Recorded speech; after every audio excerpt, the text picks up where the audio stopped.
The Quinjet's hull screamed as reality tore itself apart. Tony Stark's HUD flooded with error messages that made no sense, spatial coordinates inverting, quantum signatures collapsing, the fabric of space-time reading as negative. Through the cockpit viewport, the swirling purple energy of the anomaly they'd been fighting wasn't closing. It was expanding, and they were falling into it. "Everyone hold on!" Steve Rogers shouted over the groaning metal, shield braced against his seat restraints.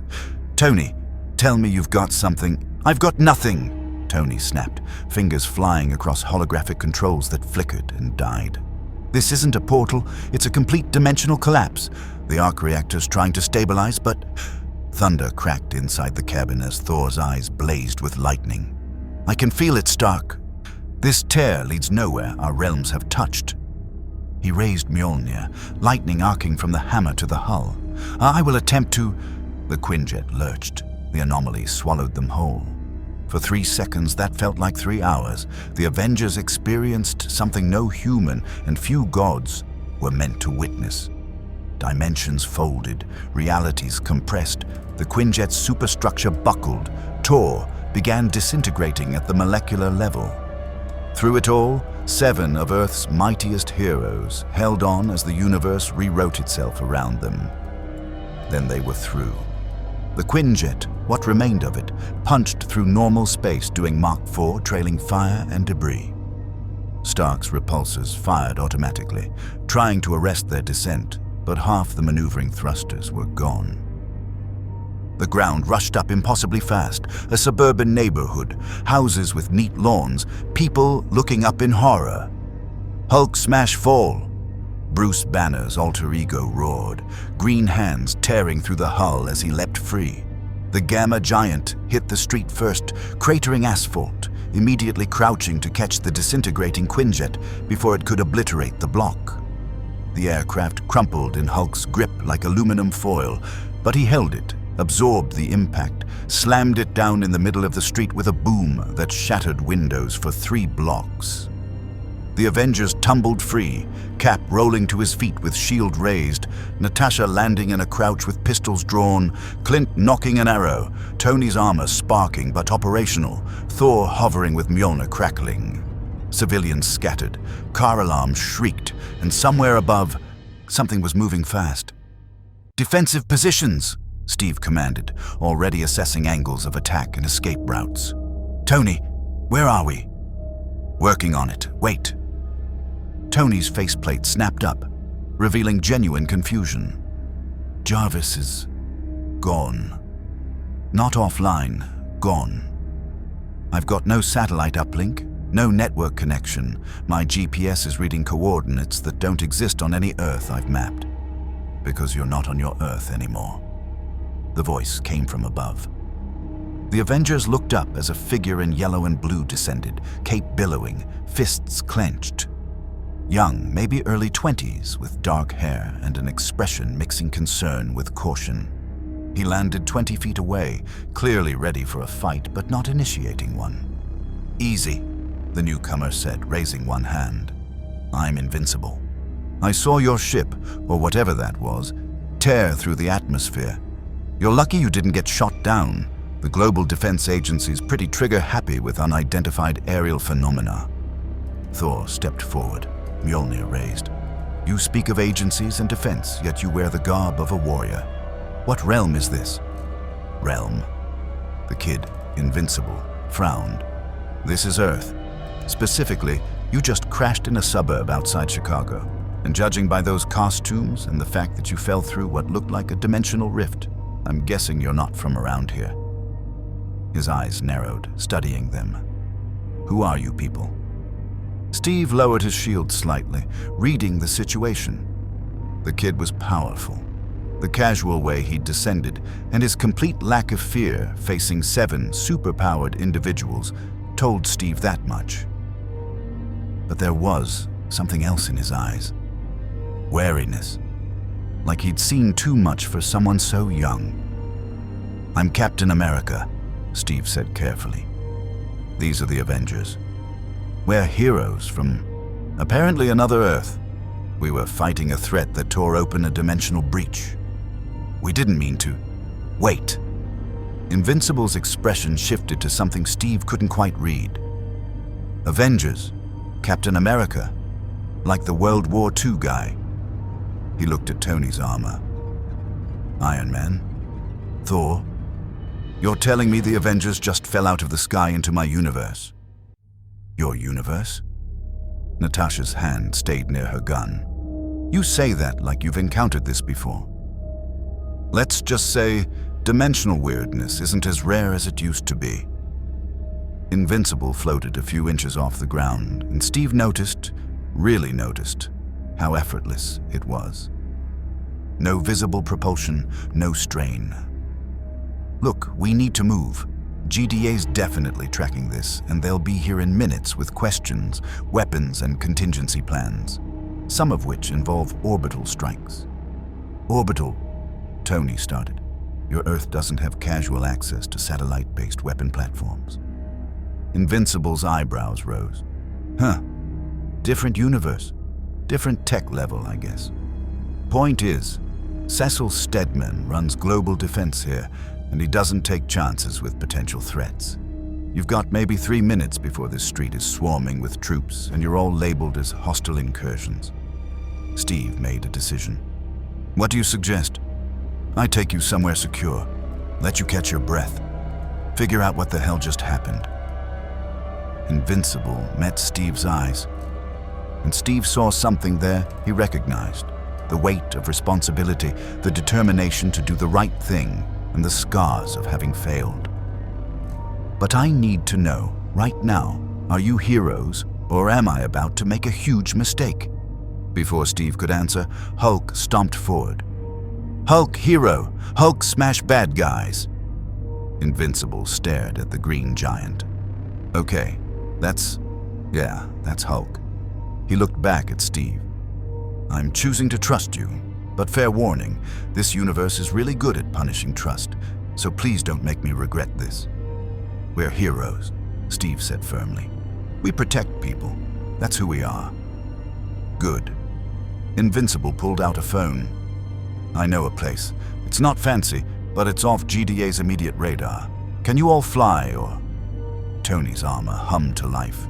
I can carry 2. Thor's good. The Hulk jump, the green giant demonstrated by leaping 300 feet straight up, disappearing over the skyline. Right. Invincible watched Hulk arc toward the horizon. Okay then, follow me and try to keep up. Chicago's airspace is about to get very crowded with very serious people. As sirens began wailing in the distance and military jets screamed overhead, Earth's mightiest heroes took to the sky, following a young hero in yellow and blue, into a universe that was about to teach them how little mightiest really meant. If you want to see more characters enter different universes, hit that subscribe button and drop the name of a character and the universe you'd want to see them in down in the comments below. Mark Grayson led the Avengers to an abandoned GDA safe house on Chicago's south side, one of Cecil's old contingency locations that had been decommissioned after the last Flaxan incursion. The building looked like a condemned warehouse from the outside, but inside, the reinforced walls and dormant tech terminals told a different story. Hulk had beaten them there, already calmed down to Bruce Banner, who stood wrapped in an emergency blanket someone had given him, looking exhausted and disoriented. Okay, Mark said, pacing while the Avengers spread out, assessing their new surroundings. Let's start with the basics. What's the last thing you remember before you got here? Tony's armor retracted into its housing unit, revealing a man who looked simultaneously fascinated and concerned. We were fighting a creature called Dormammu, extra-dimensional entity trying to merge his dark dimension with ours. We pushed him back, but the dimensional boundaries destabilized. Next thing we know, we're falling through a tear in reality. Dimensional boundaries. Mark ran a hand through his hair. Great, that's exactly the kind of thing that attracts attention here. Bad attention. You keep mentioning threats, Steve said, sitting down but keeping his shield close. What kind of universe did we land in? Mark stopped pacing. looked at them, these legendary heroes from another reality, and felt the weight of what he was about to say. The kind where Superman-level fights happen in low Earth orbit, where alien empires wage war across galaxies, and where the most dangerous being you'll ever meet looks exactly like me. "Explain," Thor commanded, though his tone was curious rather than aggressive. "My father," Mark said quietly, "was Omni-Man. For 20 years, he pretended to be Earth's greatest hero. Turned out he was a Viltrumite, member of an alien empire that's been conquering planets for thousands of years. He was sent here as an advanced scout. When he finally revealed his true mission, he killed the Guardians of the Globe, this world's premier superhero team, with his bare hands. Then he tried to make me join him in subjugating humanity." The temperature in the room dropped several degrees. "You said was," Natasha observed. "Past tense." "I fought him." Mark's jaw tightened. "My own father fought him across the city until we both nearly died. He left Earth rather than kill me, but the Viltrumite Empire is still out there. They're still coming, and Earth is barely holding on." Steve stood slowly. "How strong are these Viltrumites?" "Stronger than me. Faster, more experienced." Mark met Steve's eyes. "My dad could fly through a planet's core and come out the other side. He could hold his breath in space for weeks. He'd lived for thousands of years and fought in battles that sterilized entire star systems. And he was just one of them, a soldier. The Empire has thousands more." "Thousands," Bruce repeated softly, adjusting his glasses. "All at that power level. The weak ones, yeah." Mark's voice carried a bitterness born from experience. "The strong ones are worse." Tony whistled low. "Okay. So we've landed in a universe currently being invaded by an empire of evil supermen. Anyone else want to vote for finding a way home immediately?" "If there is a way home," Clint muttered, checking his remaining arrows. "That rift collapsed behind us." "There might be," Mark said. "There's a scientist, robot, who's dealt with dimensional stuff before, and the coalition of planets has tech way beyond Earth's, but..." He hesitated. "Getting their help means getting involved in their war, and that war makes what you're describing with Dormammu sound like a warm-up." Thor stepped forward, Mjolnir resting on his shoulder. "These Viltrumites, they pose a threat to innocence? They've genocided dozens of species, enslaved hundreds of planets, and Earth is next on their list." "Then we fight," Thor declared simply. "It's not that simple," Mark said urgently. "You don't understand the power scale here. I've seen what Viltrumites do to heroes who challenge them. I watched Conquest, one of their warriors, tear through our defenders like tissue paper. He ripped off my arm, shattered my ribs, and would have killed me if..." He stopped, the memory clearly still raw. "The point is, power levels that make you unstoppable in your universe might not be enough here." "Then we adapt," Steve said firmly. "It's what we do. We've faced alien invasions, killer robots, gods and monsters. We've won against impossible odds because we work together. Have you ever fought someone who could punch you so hard your skeleton comes out the other side?" Mark asked bluntly. "Because that's Tuesdays here. This universe doesn't pull punches. It doesn't give you second chances. And working together sometimes just means more people die." The harsh truth hung in the air. These were the Avengers, Earth's mightiest heroes, being told their might wasn't enough. "You sound like you've seen a lot of death," Natasha said quietly. "I've caused a lot of it." Mark's voice went hollow. "Trying to save people, making the right calls, doing everything I was supposed to. People still died. Lots of them. This universe has a way of making every victory feel like a defeat." Bruce spoke up, his voice gentle. "You're young. Too young to carry that kind of weight alone." "I'm not alone," Mark said. "I have allies. Eve, Rex, the new Guardians, the Coalition. But the weight doesn't get lighter just because more people carry it. It just means more people understand how heavy it is." Steve recognized the look in Mark's eyes. He'd seen it in mirrors after too many wars. "How old are you, son?" 22. "Jesus," Clint muttered. "And you've been fighting Viltrumites for how long?" Steve pressed. 2 years since my dad left, but I've been training my whole life. My powers manifested when I was 17. Mark looked at them. "I'm telling you all this because you need to understand what kind of universe you're in. Heroes here don't get ticker tape parades. We get congressional hearings about collateral damage.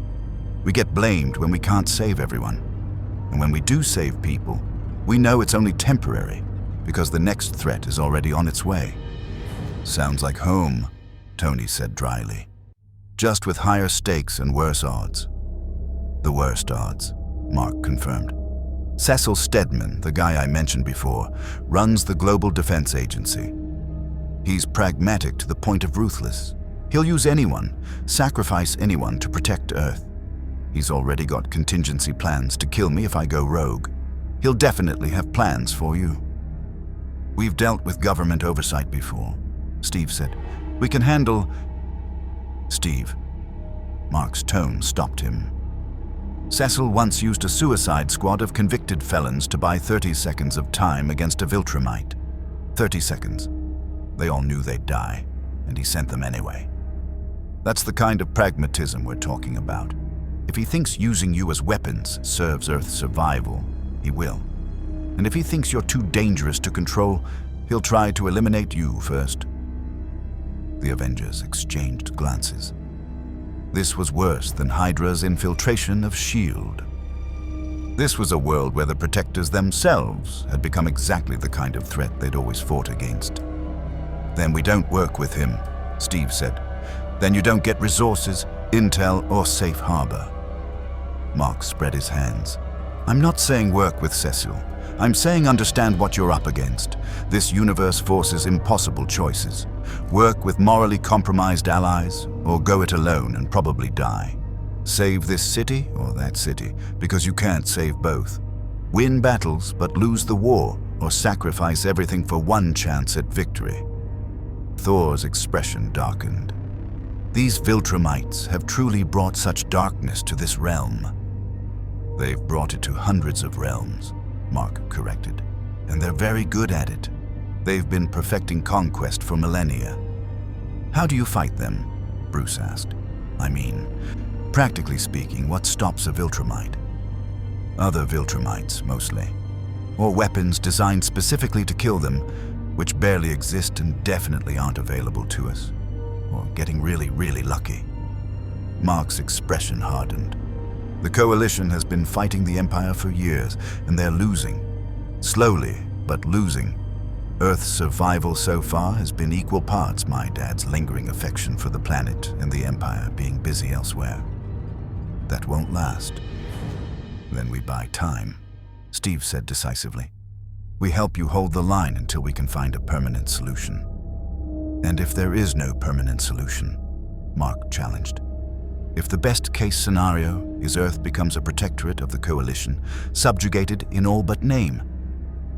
If survival means compromising everything you believe in, then we make sure that's not the best-case scenario," Steve said firmly.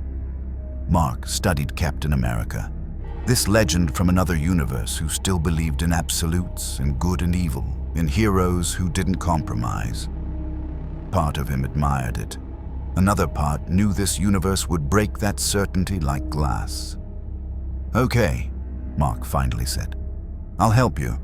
I'll introduce you to the people you need to meet, help you understand the threats, try to keep Cecil from turning you into weapons. But you need to promise me something." "Name it," Steve said. "When this universe shows you its worst, when you're faced with choices that make you question everything you believe in, you don't give up on trying to be better. Because if the Avengers fall to the same pragmatism that's eating this world alive, then we've already lost." Steve extended his hand. Mark shook it. Neither of them mentioned that they both knew promises like that were easier to make than keep. The GDA found them 40 minutes later. Not through incompetence. Mark had known they would. Cecil Stedman hadn't survived decades of managing superhuman crises by being slow. The safe house had been a temporary refuge at best, a place to talk before the inevitable confrontation. And now, a dozen black helicopters circled overhead, while armored transports blocked every exit. Mark had expected Cecil to arrive in person. What he hadn't expected was for the director to arrive with an entire battalion's worth of firepower aimed directly at the warehouse. "Well," Tony said, watching through the building's surveillance feeds he'd hacked in minutes, "your government guy doesn't believe in subtle." "Cecil doesn't believe in anything except results," Mark muttered. "Everyone stay calm. Let me handle this." He flew through the warehouse's roof, gently, controlled, hands visible and non-threatening. The gun barrels tracking him were very real, very advanced, and very much capable of killing even someone with his durability if they concentrated fire. A single figure stood in the middle of the perimeter, a tall black man in a suit, eye patch covering his left eye, expression carved from granite. Cecil Stedman, director of the Global Defense Agency, looked at Invincible the way a general studies a potentially defective weapon. "Mark," Cecil said, voice flat, "care to explain why you've hidden 7 unknown metahumans in an abandoned GDA facility? They're not threats. They're refugees from another dimension. According to you." Cecil pulled out a tablet, swiped through data. According to my readings, one of them registers gamma radiation signatures that should be physically impossible. Another is carrying technology 3 generations ahead of anything on this planet. The third is reading as divine or extra-dimensional in origin. We're not sure which. The rest are either enhanced humans or beings we can't properly scan. "They're the Avengers," Mark said. "From their universe, they're heroes. The same as me. The same as you." Cecil's eye fixed on Mark. "You mean like your father was the same as you? Nolan was Earth's greatest hero for 2 decades before we discovered he was an advanced scout for a genocidal alien empire. Forgive me if I don't take claims of heroism at face value anymore." "That's not fair." "Fair?" Cecil's voice dropped to something dangerous. "You know what's not fair, Mark? Having to clean up the aftermath every time you people save us. 38 million in damages from your fight with Omni-Man. 1,700 dead. And that was family. What happens when actual enemies show up with power like that? They're not enemies. Yet." Cecil gestured and soldiers shifted positions. "I'm bringing them in. They'll be detained, questioned, and assessed. If they're actually heroes, they'll be recruited.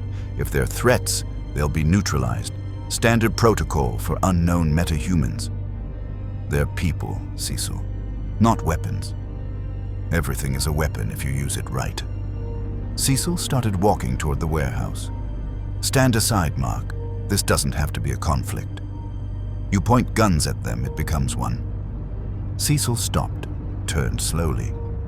"Are you actually threatening to fight the GDA to protect 7 beings whose intentions, capabilities, and loyalties you know nothing about?" "I know they're heroes. You know what they claim to be in their universe. You have no idea what they are here." Cecil's expression hardened. "I've already lost count of how many times misplaced trust has nearly ended this planet. I will not gamble billions of lives on your instincts about dimensional refugees." "Then trust me." Mark descended, landing directly between Cecil and the warehouse. "Give me 48 hours, let me verify their story, help them adapt, figure out if there's a way to send them home. If they're threats, I'll bring them to you myself." 48 hours where they could be planning attacks, stealing technology, or making contact with hostile forces. Cecil shook his head. "Not acceptable." 24.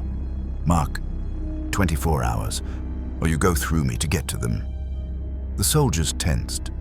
Cecil's eye narrowed. "You're making a mistake. I've made plenty. I'm still here." For a long moment, Cecil studied him. Then slowly, he lowered his tablet. 24 hours. But I want trackers on every one of them. I want hourly check-ins. And if even one of them so much as sneezes wrong, I'm deploying the full arsenal. Understood? Understood. Good. Cecil turned to leave, then paused. Mark, they'll disappoint you. Everyone with power eventually does. Best you learn that now. He was gone in seconds. Helicopters lifting off in coordinated formation, leaving only a single black sedan and 3 agents behind. The tracking team. Mark landed back in the warehouse to find the Avengers in defensive positions, clearly having heard the entire exchange.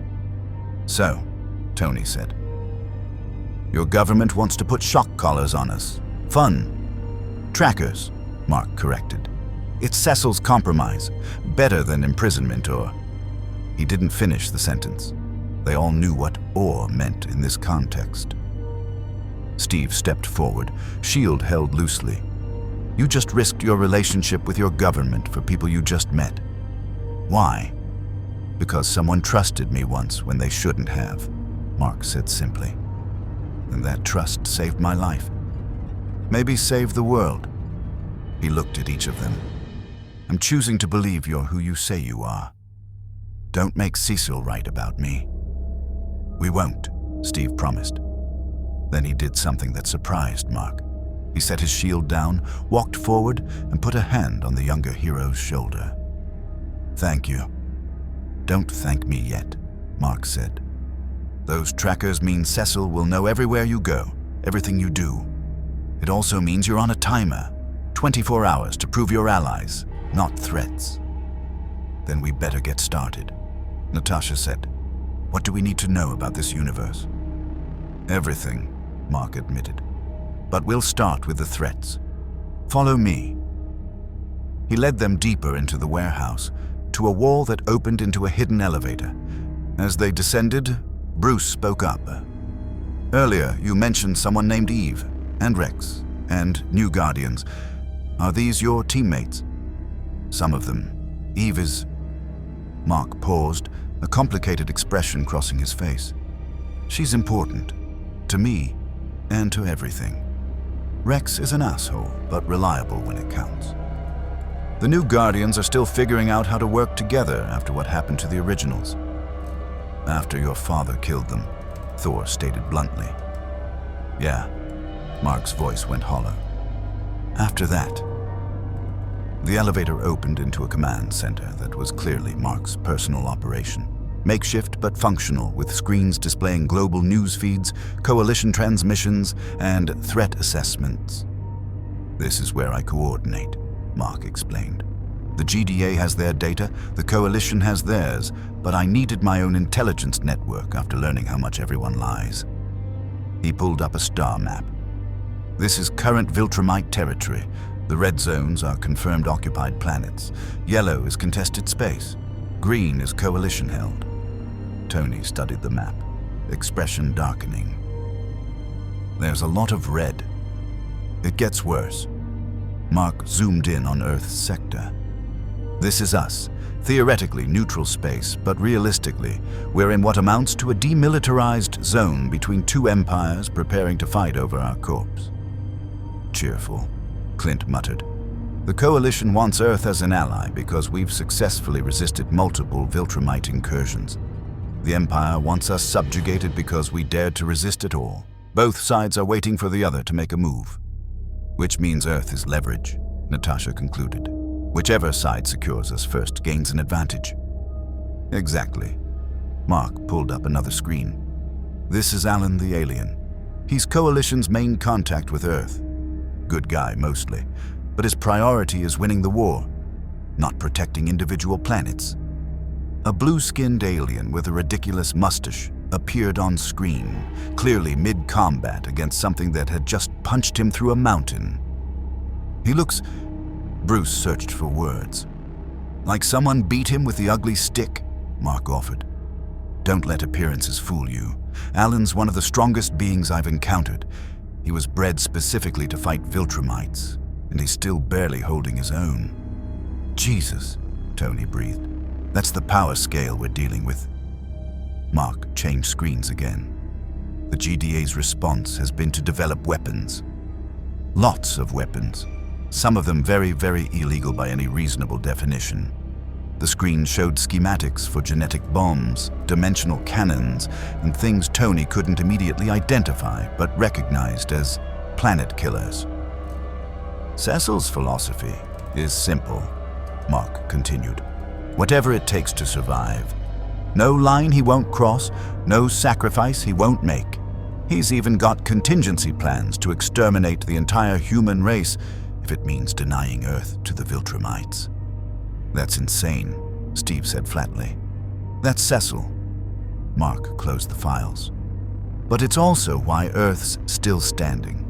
Because while heroes like me worry about doing the right thing, Cecil worries about winning at any cost. And you've been working with him? Steve's tone carried judgment. I've been surviving with him, Mark corrected sharply. Welcome to the impossible choices I mentioned. Work with a man who'd burn the world to save it, or let the Viltrumites do worse. Those are the options. Steve opened his mouth to respond, but Tony cut him off. He's right, Cap. We've seen Hydra, S.H.I.E.L.D., all of it. Sometimes the people protecting you are worse than the threats they're protecting you from. The question isn't whether to work with them, it's how much of yourself you lose in the process. I haven't lost myself, Mark said quietly. Not yet. But the way he said it made clear that yet was doing a lot of heavy lifting. The GDA agents appeared then, carrying 7 small devices. Mr. Grayson, the lead agent said professionally. The trackers Director Stedman requested. The devices were elegant, small wristbands that looked almost like watches. But everyone in the room knew what they represented. Leashes, monitoring, control. We have to wear them, Bruce asked. Or spend the next 24 hours fighting the GDA instead of actual threats, Mark said apologetically. Your call? Steve picked up a tracker, examined it. Saw the choice for what it was, principle versus pragmatism, freedom versus survival, everything he'd fought against his entire life. He put it on his wrist. One by one, the other Avengers followed suit. 24 hours, Steve said, meeting Mark's eyes. Then we decide who we are in this universe. Heroes or something else. Mark nodded, but he'd been in this universe long enough to know the truth. Sometimes you didn't get to decide who you were. Sometimes the universe decided for you, and this universe was very good at making people into things they'd sworn they'd never become. The Viltrumite arrived at hour 19. The Avengers had spent nearly a full day learning about their new reality, studying coalition reports, reviewing footage of Viltrumite attacks, training against simulations that Mark and GDA had reluctantly shared. Tony had been analyzing the dimensional rift data, searching for patterns that might lead them home. Bruce had been consulting with Robot about alternative solutions, though the arrogant AI had been less than helpful. Steve, Natasha, and Clint had been drilling combat scenarios, trying to understand how to fight opponents who could shrug off missiles and fly faster than sound. Thor had been restless. Mark recognized the signs. The Thunder God wanted to test himself, to understand this new universe's measure of strength. Hulk had been similarly agitated. Banner struggling to keep his alter ego calm in an environment where every threat assessment screamed danger. They'd been in Chicago's industrial district, evacuated by GDA order when the alarm went off. Incoming, Mark said sharply, checking his communicator. Fast mover, extreme altitude. Trajectory suggests deliberate targeting. It's coming straight for us. The GDA? Steve asked, instantly alert. No. Wrong energy signature. Mark's expression went grim. I know this signature. It's... The figure hit the ground at terminal velocity, cratering the concrete parking lot hard enough to shatter windows in buildings 3 blocks away. When the dust cleared, a Viltrumite stood in the crater's center. He was tall, powerfully built, with the characteristic white and red costume of the Empire. Dark hair, chiseled features, expression of supreme confidence that came from knowing you were evolution's perfect predator. The mustache marking him as a warrior of status. Invincible, the Viltrumite said, voice carrying easily across the distance. I am Lucan. I come bearing a message from the Empire. Then deliver it and leave, Mark said, floating up to interpose himself between Lucan and the Avengers. Earth has no interest in Viltrum's messages. The message is not for Earth. Lucan's eyes fixed on the Avengers. It is for our new guests. Tony's suit powered up. That was fast. How does your Empire already know about us? The Empire knows everything. Lucan smiled, showing too many teeth. Dimensional breaches that large do not go unnoticed. Beings of significant power emerging from them even less so. We have been monitoring you since your arrival. Monitoring, Natasha repeated flatly. For what purpose? Assessment. Lucan stepped out of the crater, ascending slightly to match Mark's altitude. The Viltrumite Empire has conquered 1,000 worlds. We have faced every kind of warrior, every variety of power. We analyze, categorize, and defeat all opposition. You are simply the latest anomaly requiring classification. We're not interested in being classified by conquerors, Steve said, shield raised. Your interest is irrelevant.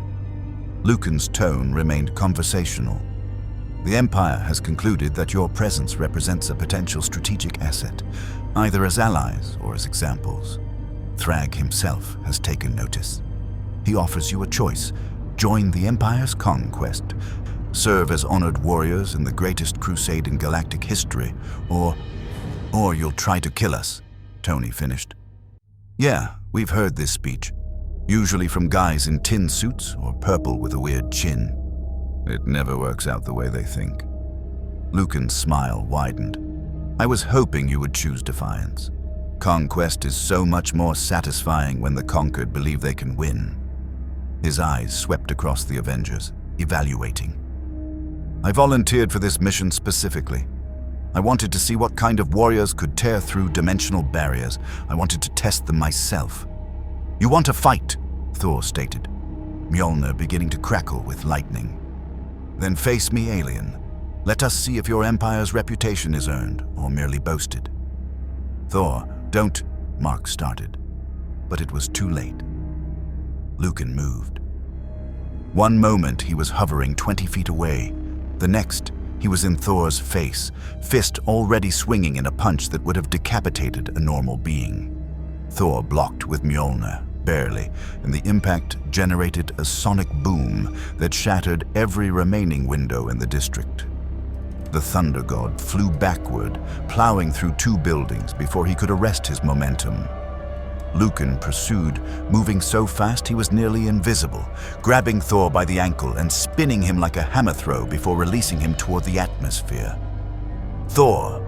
Steve shouted, but the Asgardian was already gone, a contrail marking his ballistic trajectory skyward. Lucan turned to the others, not even breathing hard. Impressive durability. He survived the initial strike without pulping, better than 70% of species we've encountered. His eyes found Hulk. Now, what about... Hulk hit him. The green giant had covered the distance in one leap, massive fist already swinging with enough force to crater mountains. The punch connected with Lucan's jaw in a collision that registered on seismographs across the Midwest. Lucan's head snapped to the side. He rotated through 360 degrees of spin from the impact's torque, blood actually visible at the corner of his mouth.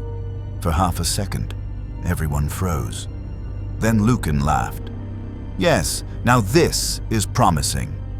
He wiped blood from his lip, examining it like a curious novelty. It's been decades since anyone actually made me bleed without using specialized weapons. I think I'll enjoy breaking you. He moved again, this time targeting Hulk directly. The 2 titans collided in the center of the parking lot, and the resulting shockwave knocked everyone else off their feet. Hulk and Lucan traded blows that would have shattered continents, each impact releasing more kinetic energy than tactical nuclear weapons. But Lucan was faster, more precise. And as the exchange continued, it became horrifyingly clear that he was holding back, playing with Hulk the way a cat plays with prey. Hulk, strongest there is, The green giant roared, landing a devastating uppercut that launched Lucan skyward. Lucan arrested his flight instantly, expression shifting from amusement to something colder. "No, you're really not." He descended like a meteor, both fists together, slamming into Hulk's skull with such force that the Gamma Giant cratered into the asphalt, burying himself 20 feet deep.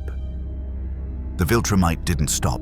He continued hammering down, each punch driving Hulk deeper, the ground liquefying under the assault. "Targeting systems locked." Tony's voice came over comms as repulsor beams lanced out, striking Lucan directly. The Viltrumite barely flinched. Steve threw his shield, perfect angle, perfect spin, vibranium edge designed to cut through anything. It struck Lucan's temple and bounced off, the Viltrumite not even bothering to block. "Irritating," Lucan said, rising from the Hulk-shaped crater. Banner's alter ego was trying to stand, clearly injured in ways that should have been impossible for the Hulk, but ultimately irrelevant. Hawkeye's explosive arrows detonated against Lucan's back. Natasha's widow bites sparked against his chest. Tony hit him with everything: repulsors, missiles, unibeam, and Lucan walked through it like rain. "This is your universe's vaunted heroes?" Lucan asked Mark, who had been circling, looking for an opening. "These are the Avengers who could tear through dimensions." Disappointing. They're barely more effective than the Guardians of the Globe, and we know how that ended. "They're still adapting," Mark said tightly. "They're not used to excuses." Lucan's eyes locked on Mark. "I expected better from Nolan's offspring. Your father would be ashamed to see you defending weakness." Mark's jaw clenched. "My father's not here." "A shame. I would have enjoyed killing him in front of you." Lucan's attention shifted as Thor returned, lightning blazing, Mjolnir trailing destruction. Round 2.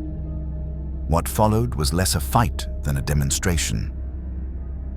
Thor attacked with everything: lightning that could shatter mountains, hammer blows that had felled gods, berserker fury that had broken armies. Lucan countered every strike, blocked every attack, and delivered punishment with surgical precision. He grabbed Mjolnir mid-swing. Everyone gasped. You didn't just grab Mjolnir and used it to flip Thor overhead, slamming him into the ground hard enough to create a secondary crater. When Thor tried to call the hammer back, Lucan held it effortlessly. "Enchanted weapon," the Viltrumite mused. "Responds to worthiness, apparently. Quaint." He tossed it aside dismissively. But worthiness means nothing against superior evolution. Tony tried to tackle him from behind. Lucan caught him one-handed, Iron Man's armor crumpling under the grip. "Clever technology. In another century, your species might have been interesting." He threw Tony through 3 buildings. Steve Rogers, Captain America, the man who'd faced down Thanos, charged with shield raised and determination burning in his eyes. Lucan caught the shield, examined the vibranium construction, then looked at Steve with something almost like pity. "You're brave," the Viltrumite said. "I'll grant you that. But bravery without power is just a slower way to die." He flicked Steve in the chest, a casual gesture, almost gentle. Captain America flew backward, armor cracked, ribs shattered, unconscious before he hit the ground. "Steve!" Mark dove, catching him before he could impact. Lucan watched, expressionless. "That's the difference between your universe and ours, Invincible. In your reality, teamwork matters. Courage matters.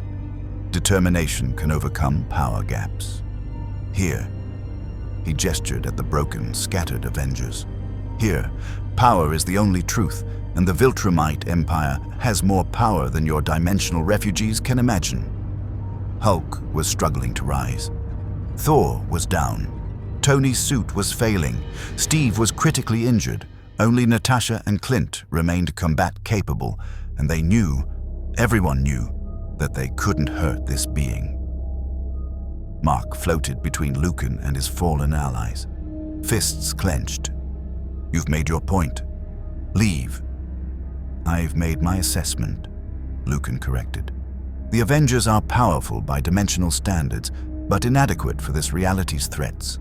They will be conquered when the Empire comes, just like everyone else. I will report this to Thragg." He started ascending. "Tell your new friends. In this universe, being Earth's mightiest heroes means nothing. Here, you're just more insects waiting to be stepped on." He was gone in seconds, a contrail marking his exit trajectory towards space. Mark descended to where the Avengers lay broken, beaten, and bloodied. Steve was already healing, super soldier serum working overtime. Thor was stirring. Tony was running diagnostics. Hulk was reverting to Bruce. But the damage was done. Not to their bodies, those would heal. To their confidence, their certainty. Their belief that being heroes meant something. Because for the first time since falling into this universe, the Avengers understood what Mark had been trying to tell them. In the Invincible universe, might didn't make right. It made you a survivor or a victim. And right now, they weren't sure which they were. The GDA medical facility was state-of-the-art, which meant it was designed to treat injuries that would be fatal to normal humans. Steve Rogers lay in a reinforced bed, ribs knitting back together at accelerated rates thanks to the super soldier serum. Thor had refused medical attention entirely, standing by the window with Mjolnir in hand, staring at the sky with an expression Mark had seen in mirrors, the look of someone realizing they weren't as strong as they thought. Tony's armor was in pieces, spread across 3 examination tables while he and a team of GDA engineers assessed the damage. Bruce sat in a corner, wrapped in blankets, the Hulk having finally receded after hours of agitation. Natasha and Clint had minor injuries. They'd been smart enough to stay at range, but the psychological impact was written across their faces. Cecil Stedman stood in the center of the room, tablet in hand, expression unreadable. "Lucan," he said without preamble. "Mid-tier Viltrumite warrior, approximately 400 years old, 63 confirmed planetary subjugations. Kill count in the billions." He swiped through data. He was playing with you, testing your capabilities, measuring your threat level. Based on the engagement data, he concluded you're dangerous but manageable. "Manageable," Tony repeated bitterly, examining a section of armor that had been crumpled like tissue paper. He caught a repulsor blast that should have vaporized him and didn't even blink. "Viltrumites have what they call smart atoms," Cecil explained. "Their cellular structure adapts to damage in real time. The more you hit them, the more resistant they become. It's why conventional weapons are useless, and why even unconventional ones barely work." "You could have mentioned this," Steve said from his bed, voice strained. "I did. Mark did. You chose not to believe it." Cecil's eye fixed on Steve. "You thought your experience, your teamwork, your determination would bridge the power gap. You were wrong. Now 7 of Earth's potential defenders are injured, demoralized, and possibly compromised." "Compromised?" Natasha's voice went cold. "Lucan now knows your capabilities, your fighting styles, your weaknesses. He'll report to Thragg, and the Empire will develop counters for each of you. Meanwhile, you've learned that your combined might, which apparently made you legends in your universe, barely registered as an inconvenience here." "We were adapting," Thor rumbled. "Given time." "You don't have time." Cecil pulled up a star map.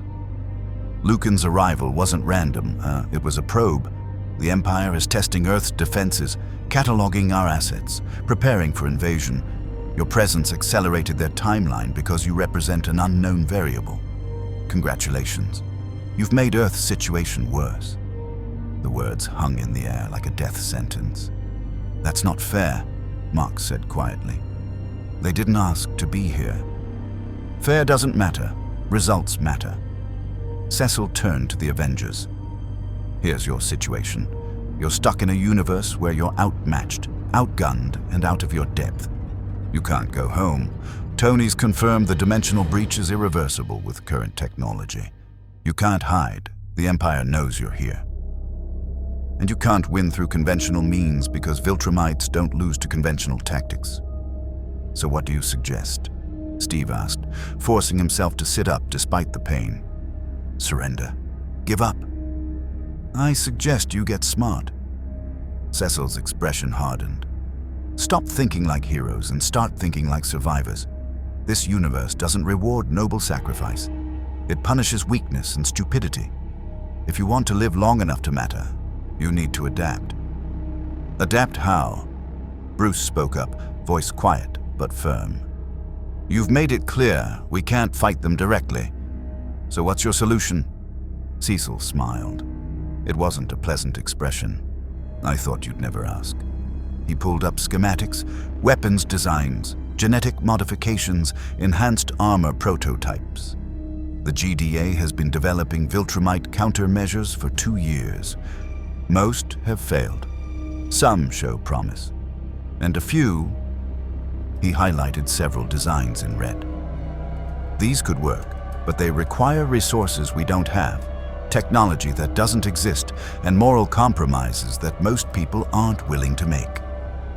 Define moral compromises, Natasha said carefully. Genetic weapons that target Viltrumite biology, but would also affect billions of innocent aliens with similar physiology. Dimensional bombs that could collapse Viltrumite space but might destabilize our entire reality. Cybernetic enhancement programs that would strip away your humanity to give you a fighting chance.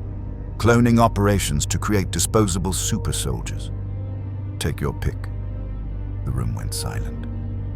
You're talking about war crimes, Steve said flatly. I'm talking about survival. Cecil didn't flinch.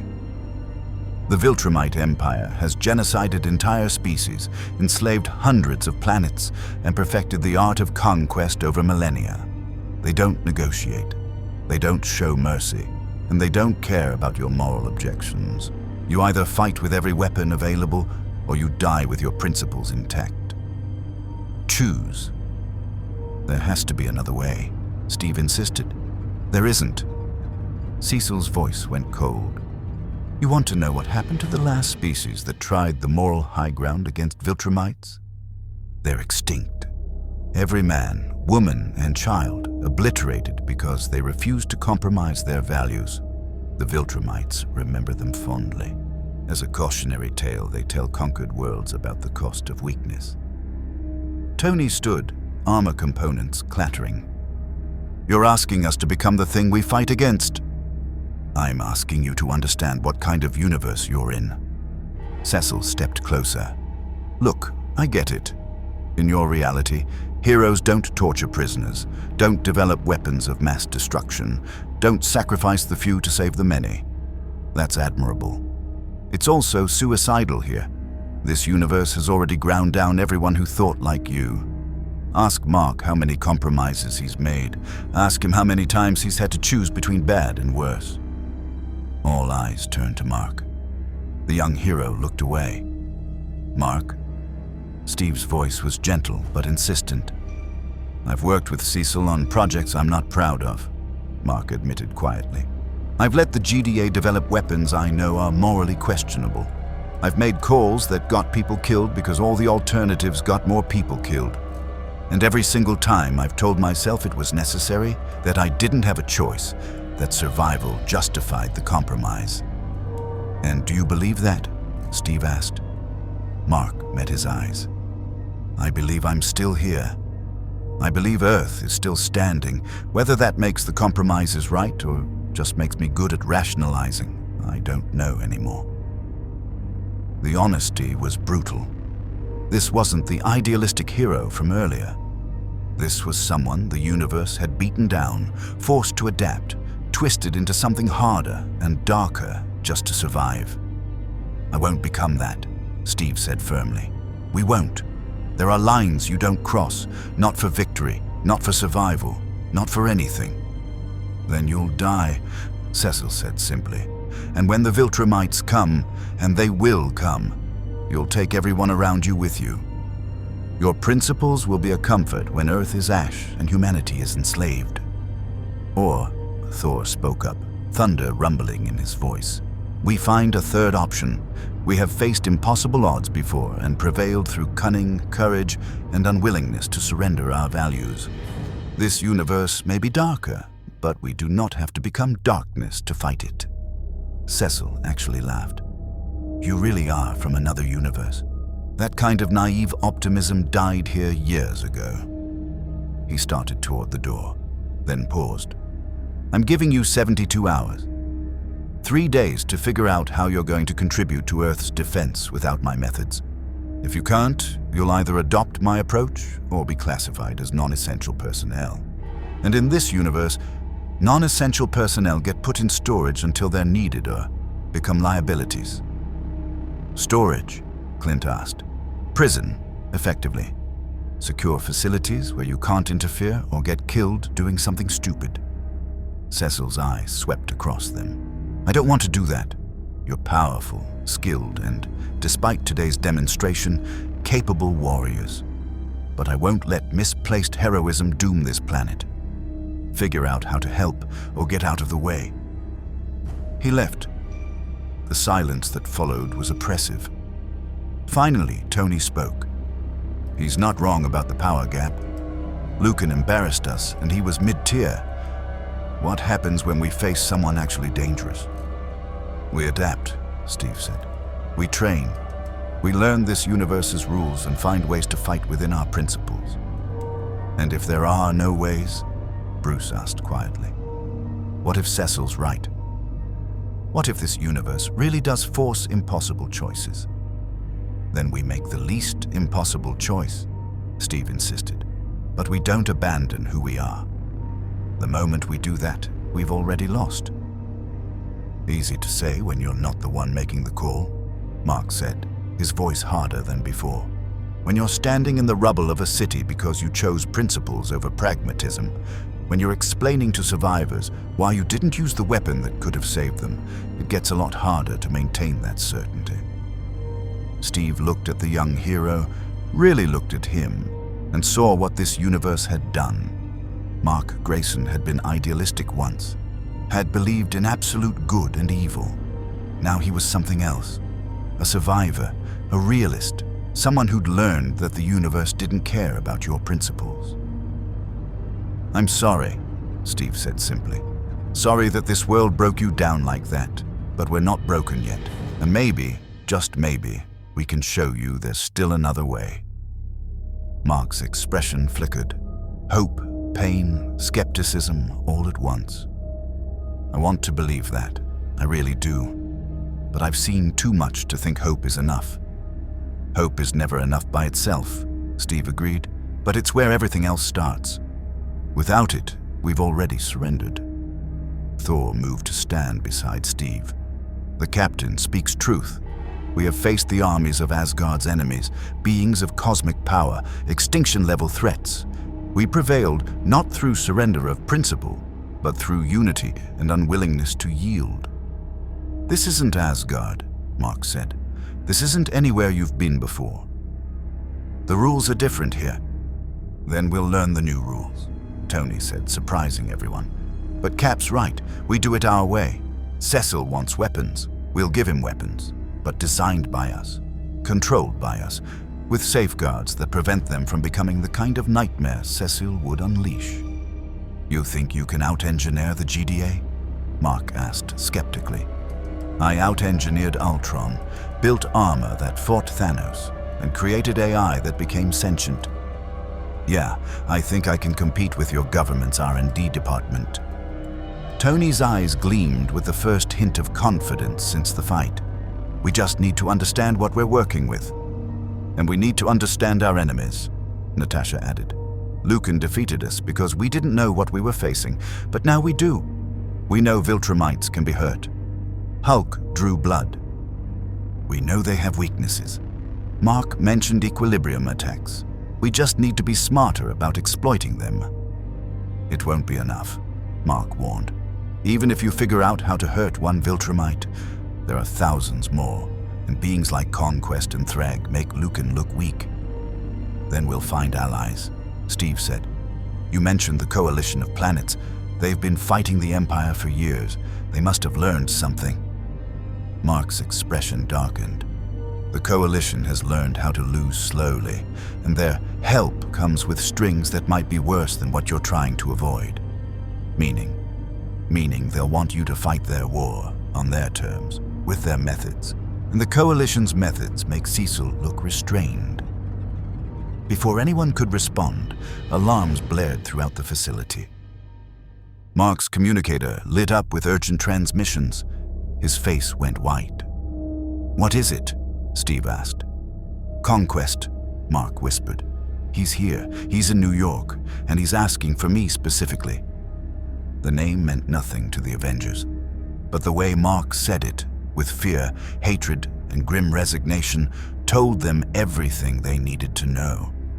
They were about to meet a real threat. New York City was already burning when they arrived. Mark had pushed himself to maximum speed, the Avengers struggling to keep pace. Tony's repaired armor, rushed job, GDA engineers working alongside Stark in a grudging cooperation, could barely maintain velocity.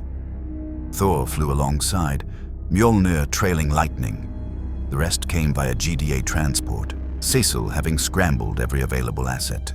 But they all knew they were already too late to prevent the damage. Conquest stood in Times Square, or what remained of it. The iconic location had been reduced to rubble and fire.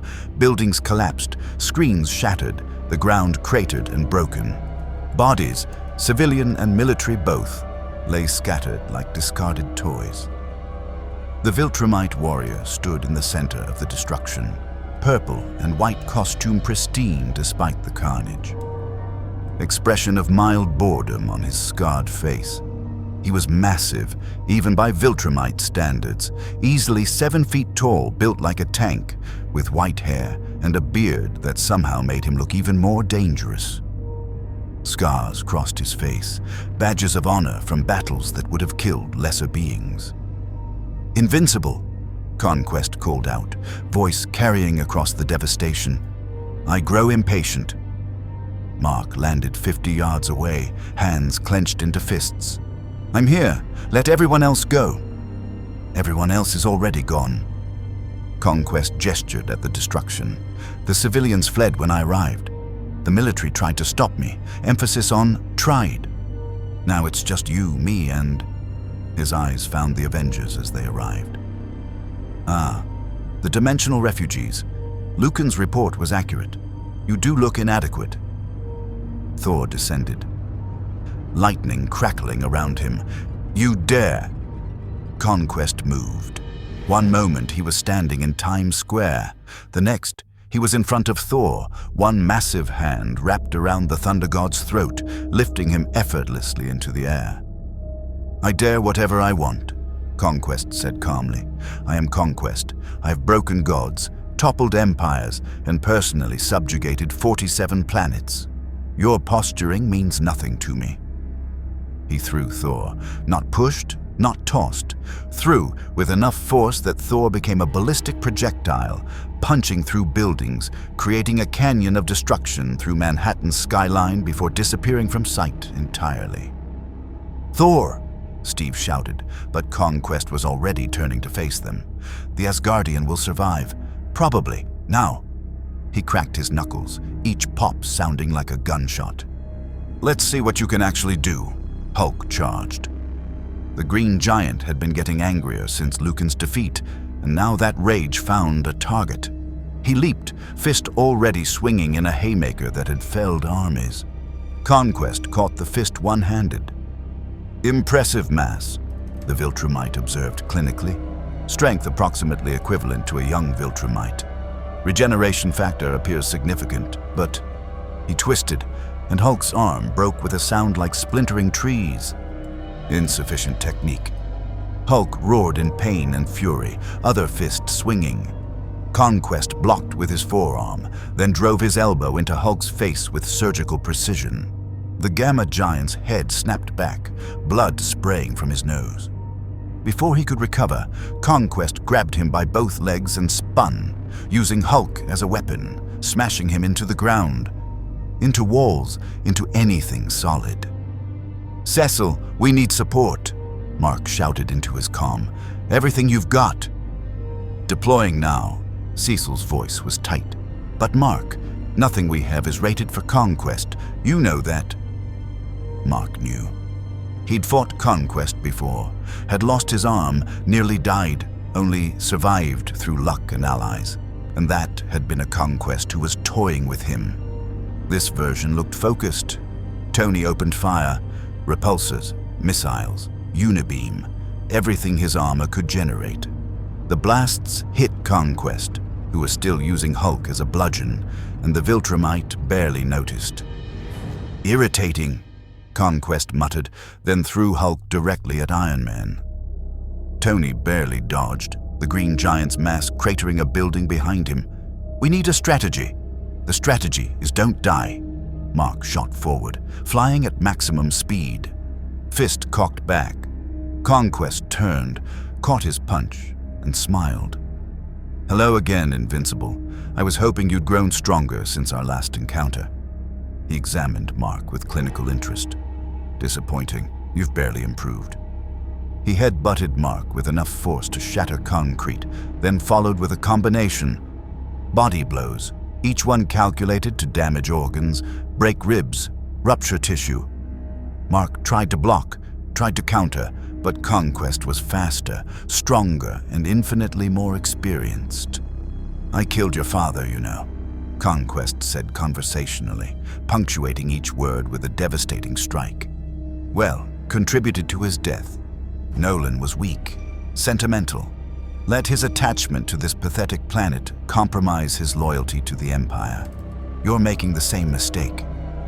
"My father wasn't weak," Mark gasped, trying to create distance. "He died screaming," Conquest said flatly, "begging for mercy that never came, just like you will." Rage flared through Mark's pain. He surged forward, abandoning defense, throwing everything into a desperation attack. For a moment, just one moment, he actually landed hits, fists striking Conquest's face, ribs forcing the Viltrumite back a step.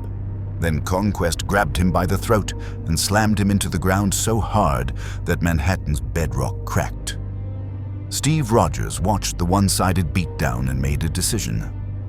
Avengers, Pattern Delta 7. They'd trained for this, for facing opponents too powerful to beat directly. Natasha and Clint moved to flanking positions, laying down suppressing fire. Tony circled high, looking for weak points. Steve moved in with his shield, not to attack, but to defend, interposing himself between Conquest and Mark's fallen form. Brave, Conquest acknowledged, studying Captain America, but ultimately futile. Steve threw his shield, perfect angle, perfect spin, all his strength behind it. Vibranium struck Conquest's temple, and for the first time, the Viltrumite actually reacted. Not in pain, but in surprise. "Interesting material," Conquest said, catching the shield on its return trajectory. He examined the vibranium. "Absorbs and redirects kinetic energy. Clever. On a primitive world, this would make you formidable." He crushed the shield. Not bent it, not damaged it. Crushed it. Fingers digging into supposedly indestructible vibranium, warping it like clay, twisting it into scrap metal. Then he threw the ruined shield at Steve's feet. "That's what I think of your defenses, Captain." Steve stared at the destroyed shield, the symbol of everything he stood for, everything he believed in, reduced to garbage by casual contempt. Something cold settled into his chest. "Tony," he said quietly, "tell me you've been analyzing him." "Every second." Tony's voice was strained. "I'm seeing patterns. He's strong, but he's not invulnerable. The inner ear thing Mark mentioned, it's real. Viltrumite equilibrium is their primary weakness. If we can disrupt it, do it." Tony's armor reconfigured, repulsors shifting to emit sonic frequencies designed to target Viltrumite physiology. He unleashed the attack at full power, the high-frequency waves invisible but devastating to alien biology. Conquest stumbled. It wasn't much. A half step, a slight loss of balance. But it was something. The Viltrumite's hand went to his ear, expression flickering from confidence to irritation. "Clever," he admitted. "Who analyzed our weakness so quickly?" "I did," Tony said, charging weapons. "And now that I know it works." Conquest flew straight up, reaching escape velocity in seconds. The sonic attack lost coherence with distance, and the Viltrumite hovered at 5,000 feet, studying them. "You're more resourceful than Lucan reported," Conquest called down. "The Empire may have underestimated you, but resourcefulness only delays the inevitable. You cannot win. You can only choose how long you want to suffer before you submit." "We don't submit," Steve said, standing despite his injuries. "Ever." "We'll see." Conquest pointed at Mark, who was struggling to stand. "Invincible, your presence is required on Viltrum. Thragg wishes to speak with you about your father's legacy. Come willingly, or I'll kill everyone in this city until you do." "Don't," Mark started. Conquest descended to street level, landing in the middle of an intersection. He grabbed a crashed car, family still inside screaming, and held it casually. "Decide quickly, my patience is limited." Mark looked at Steve, at Tony, at the Avengers who tried to help him despite barely surviving their first encounter with a Viltrumite. He saw the determination in their eyes, the refusal to surrender, and he made the choice this universe had taught him to make. "I'll go," Mark said. "Just let them go." "Mark, no," Steve started. "It's not your choice, Captain." Mark floated up, hands raised in surrender. "Conquest, you want me?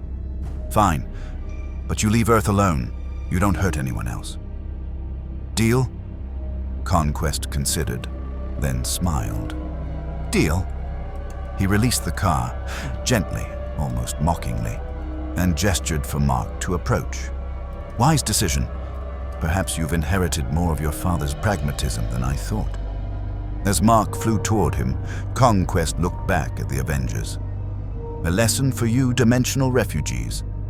In this universe, heroes who sacrifice themselves for the greater good are called corpses. Remember that when you're choosing which principle to die for." Thor returned then, crashing down from orbit, lightning blazing, wounds already healing. "Mark, flee! We shall—" Conquest and Mark were already gone, a sonic boom marking their departure toward space. The Avengers stood in the ruins of Times Square, surrounded by destruction, defeat, and the cold reality of their situation. They'd tried everything. Used all their skills, all their powers, all their tactics, and they'd accomplished nothing except watching another hero be taken because he was trying to protect them. "Jarvis," Tony said quietly, his voice hollow. "Analyze everything we just recorded. Every move Conquest made, every reaction, every vulnerability. I want a complete tactical breakdown." "Sir," Jarvis replied.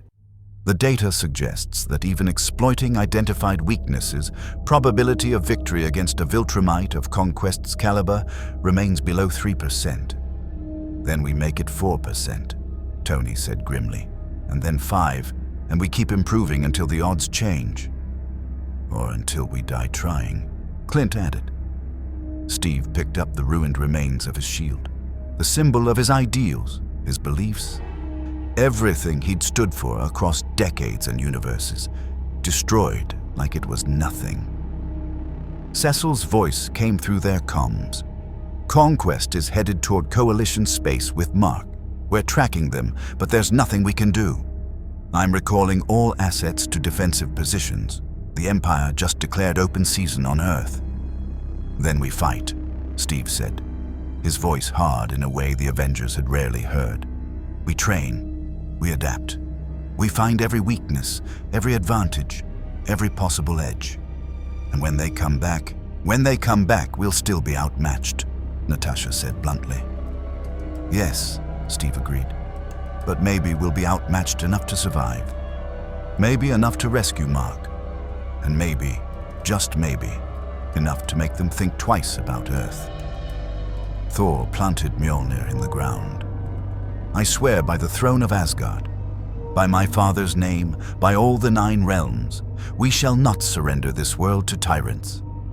Bruce, back to human form, looked at the destruction around them. The Hulk's never been beaten like that before. Never. He's angry in ways I didn't know were possible. Next time, he paused, something dangerous in his eyes. Next time, he won't hold back. None of us will, Tony said. Cecil wants weapons. We'll give him weapons. Coalition wants soldiers. We'll be soldiers, but on our terms, with our rules, and without losing who we are. Is that possible? Bruce asked quietly. Can we do what needs to be done without becoming what we're fighting? Steve looked at his ruined shield, at the burning city, at his team's battered faces. I don't know, he admitted, but we're going to find out. Above them, space opened up. Teleportation effect, coalition technology.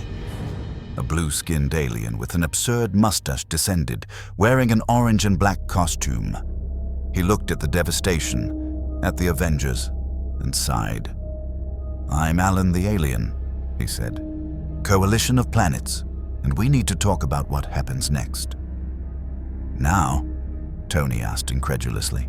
After, especially after, Alan interrupted. Because what just happened, that was Conquest being gentle. When the Empire sends its real forces, what you saw today will look like mercy. He studied each Avenger. The Coalition has been fighting Viltrumites for decades. We've learned how to hurt them, how to survive them, and, occasionally, how to kill them. You want revenge for what happened to your friend. You want to save this planet. You want to actually matter in this war. He extended his hand. Then we need to talk about what you're willing to sacrifice to win. The Coalition command ship hung in geostationary orbit, a crystalline structure that defied human understanding of physics. Alan had teleported the Avengers aboard.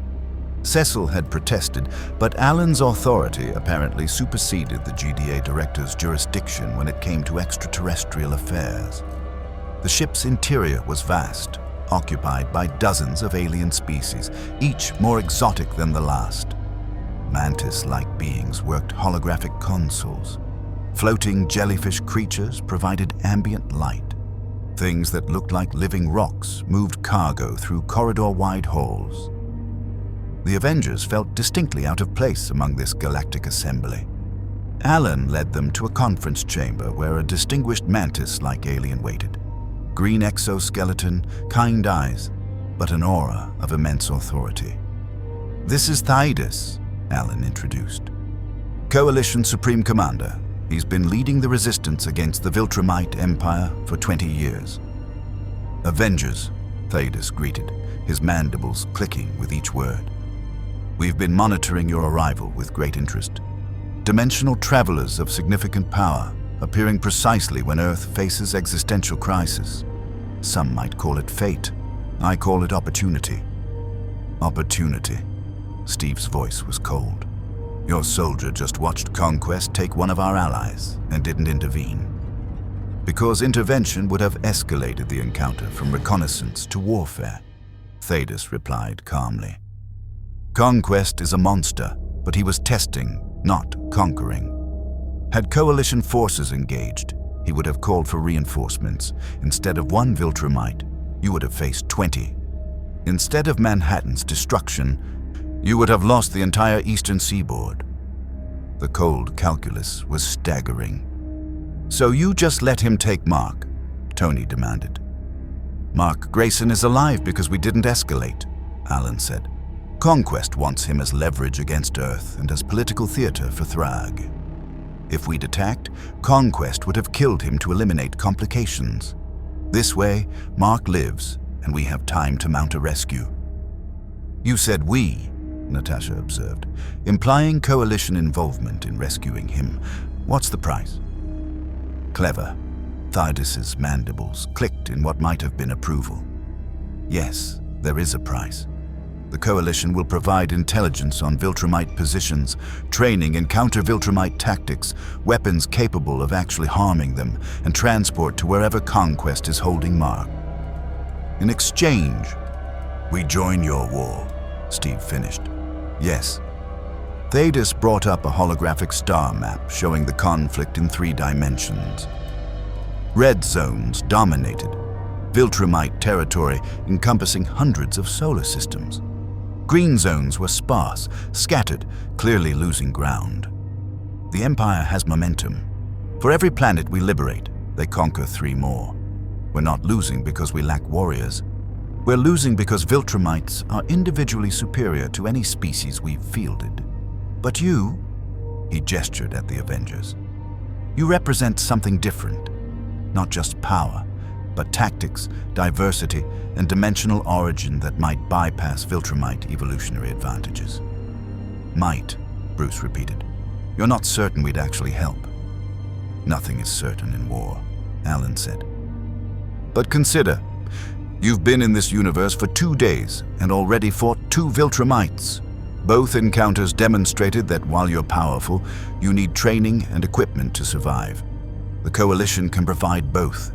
We've been fighting these bastards for decades. We know their weaknesses, their patterns, their psychology. Work with us, and you go from liabilities to assets. And if we refuse, Thor asked, then you stay on Earth, continue learning through trial and error, and watch as the Viltrumite Empire eventually conquers your adopted home. Thydus's tone wasn't threatening, just factual. Earth has perhaps 6 months before the Empire returns in force. Conquest's reconnaissance today will accelerate that timeline.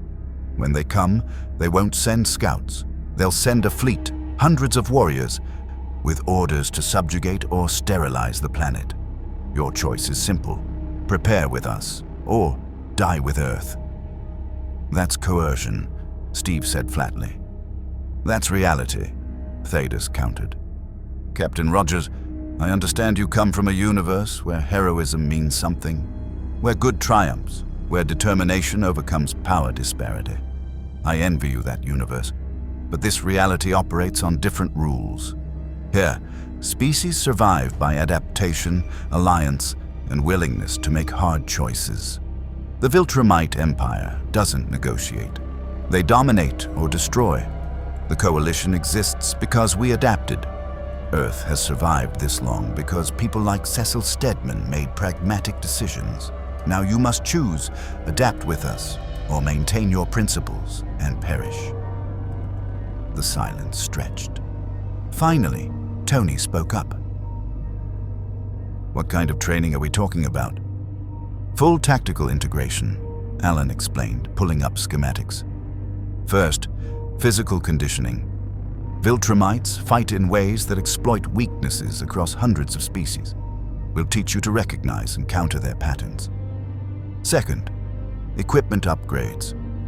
Your armor, he nodded at Tony, is impressive for Earth tech, but inadequate for Viltrumite combat. We'll integrate Coalition alloys, energy systems, and weapon platforms.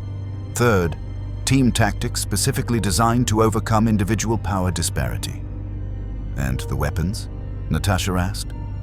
Thydus gestured and holograms appeared, showing devices that made even Tony raise an eyebrow.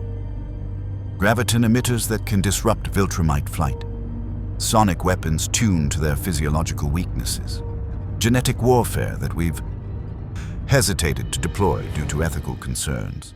Dimensional disruptors that could potentially erase them from existence. Take your pick.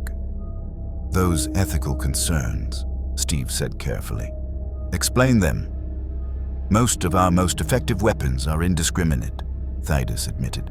The genetic warfare targets Viltrumite biology, but it would also kill billions of other near-human species across the galaxy. The dimensional disruptors could collapse entire star systems. We've avoided deploying them because the collateral damage would be, he paused, unacceptable. So you want us to cross lines, you won't, Steve concluded. No. Thydus's tone went sharp. I want you to understand the true scope of what we're fighting. The Viltrumite Empire has killed trillions. Entire civilizations erased, species rendered extinct. Knowledge and culture lost forever. Every day we hesitate, more die. Every weapon we refuse to deploy, more planets fall. At what point does refusing to act become complicity? There's always another way, Steve insisted. Is there? Thaidas pulled up footage. Worlds burning, populations enslaved, Viltrumites systematically destroying everything that made civilizations worth saving. The Ragnarians said that. The Thraxans believed it. The Birdmen of Tailskria held to those principles. They're all gone now, conquered, subjugated, or extinct. Their other ways amounted to slower deaths. Thor stepped forward, expression troubled. You speak of surrendering all nobility to defeat an ignoble foe. But if we become monsters to fight monsters, what have we truly accomplished? Survival, Alan said bluntly, which isn't nothing. Look, I get it, you're heroes. You have codes, principles, lines you won't cross. That's admirable. But those principles won't stop a Viltrumite from tearing your spine out. They won't protect Earth when the invasion fleet arrives. And they definitely won't save Mark from whatever Thragg has planned for him. Mark wouldn't want us to compromise ourselves to save him, Steve said. Mark's been compromising himself for years just to survive, Alan countered. Ask him sometime about the calls he's made, the people he couldn't save, the deals with Cecil that keep him up at night. This universe doesn't let you stay clean. It forces choices between bad and worse, and if you're lucky, you live long enough to regret which one you picked. Clint, who'd been silent throughout the exchange, finally spoke. What's the real objective here? Is it actually about saving Mark, or are you recruiting soldiers for a war you're losing? Thaddeus regarded the archer with new respect. Both. Mark's rescue is strategically valuable. He's half Viltrumite, politically significant, and his capture sends a message we cannot allow to stand unchallenged. But yes, we also need warriors. The coalition is dying, slowly but inevitably. We need game changers, wild cards, anything that might shift the momentum. You're from another dimension with different combat paradigms, different powers, different tactics. That makes you potentially invaluable. Or potentially expendable, Natasha added. Everyone is potentially expendable in this war, Alan said quietly. Including me, including Thaddeus, including every coalition species. The only question is whether our expenditure accomplishes something. Bruce removed his glasses, cleaned them, a nervous habit. You're asking us to become soldiers in a war we don't fully understand, using weapons we find morally questionable, against enemies we can't beat directly. And if we refuse, Earth dies, and we die with it. That's the pitch? That's the situation, Thaddeus confirmed. I'm not asking you to abandon your principles immediately. I'm asking you to undergo training, learn the reality of Viltrumite combat, and then make an informed decision about what you're willing to do. If, after seeing what we face, you still refuse to cross certain lines, we'll respect that. But at least you'll understand why others have crossed them. Steve looked at his team, saw the exhaustion, the doubt, the fear they were trying to hide. They'd been in this universe for 2 days and already lost 2 fights, watched one ally taken captive, and had their entire worldview challenged. We need to discuss this privately, Steve said. Understood. Thaddeus gestured, and a door appeared in the crystalline wall. Take whatever time you need, but know that Mark's situation grows more precarious with each passing hour. Thragg is not known for patience or mercy. The Avengers filed into the private chamber. Once the door sealed behind them, the tension exploded. We can't seriously be considering this, Steve said immediately. They're asking us to become weapons, to potentially commit genocide. They're asking us to survive, Tony interrupted, to give Earth a fighting chance, to not be useless when the actual invasion comes. At what cost? Steve demanded. We've fought our entire lives to be better than our enemies. Now we're just going to throw that away? We're going to adapt, Tony shot back. That's not the same as surrender. Look, I don't like this either, but denial won't help. We're outmatched, outgunned, and out of our depth. We need training and equipment, or the next Viltrumite who shows up will kill us before we can even mount a defense. Tony's right, Natasha said quietly. I've been analyzing combat patterns. Conquest and Lucan both fought with centuries of experience. They've seen every tactic, countered every strategy. Without specific anti-Viltrumite training, we're just improvising against masters. So we compromise everything we believe in? Steve asked. We compromise what we must to survive, Natasha corrected. That's different. We take their training, use their equipment, learn their methods. But we don't have to cross every line they've crossed. We can draw our own boundaries. Can we? Bruce spoke up, his voice troubled. That's what Mark thought, probably what Cecil thought. But this universe has a way of eroding boundaries. First you justify one compromise, then another, and eventually you look in the mirror and don't recognize yourself. Then we hold each other accountable, Thor said. We establish what lines we will not cross, no matter the cost. If one of us falters, the others intervene. United, we maintain our integrity. Divided, we fall to pragmatism's seduction. Clint laughed bitterly. You all realize we're having this debate while Mark is being held prisoner, right? While we philosophize about principles, he's probably being tortured or brainwashed or worse. That should factor into the calculation. It does, Steve said quietly. But rushing into a devil's bargain doesn't help him. It just gives us to Thanos the same way Conquest took Mark, through leverage and fear. So what do you suggest? Tony asked. We turn down the coalition, go back to Earth and wait for the Empire to wipe us out? That's not a principle, Cap. That's suicide. I suggest we accept the training and equipment, but we don't sign up for their war wholesale, Steve said firmly. We learn what we need to survive, to rescue Mark, and to defend Earth. But we don't become coalition soldiers. We remain Avengers, a team that stands for something beyond mere survival. Pretty words, Natasha observed, but when Thragg's fleet arrives, words won't stop them. Only power will, and right now, we don't have enough. Then we get enough, Steve said. But on our terms. We'll train with the coalition, upgrade our equipment, even coordinate on Mark's rescue. But we don't surrender our autonomy. We fight as Avengers, not as coalition proxies. You think Thanos will accept that? Bruce asked. He doesn't have a choice, Tony said slowly, a smile crossing his face. We're dimensional wildcards. Even if we're not as powerful as Viltrumites, we're unknown variables. That has value, and Thanos knows it. He'll take whatever cooperation we offer because it's better than nothing. And if he demands more? Clint pressed. Then we walk, Steve said firmly. Earth may be doomed, but we don't accelerate that doom by becoming tools of another empire. Thor nodded approvingly. Well spoken. Let us then accept what aid the coalition offers while maintaining our independence. We shall be allies, not subjects. They returned to the conference chamber where Thanos and Alan waited. We'll accept your training and equipment, Steve said.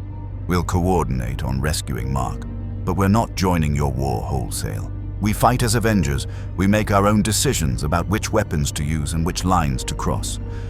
If that's acceptable, we have a deal. If not, he shrugged, we'll figure out Earth's defense ourselves. Thanos studied them for a long moment. Then, surprisingly, he clicked his mandibles in what Alan had learned to recognize as amusement. You negotiate like you've done this before. Very well. Autonomous allies rather than conscripted soldiers.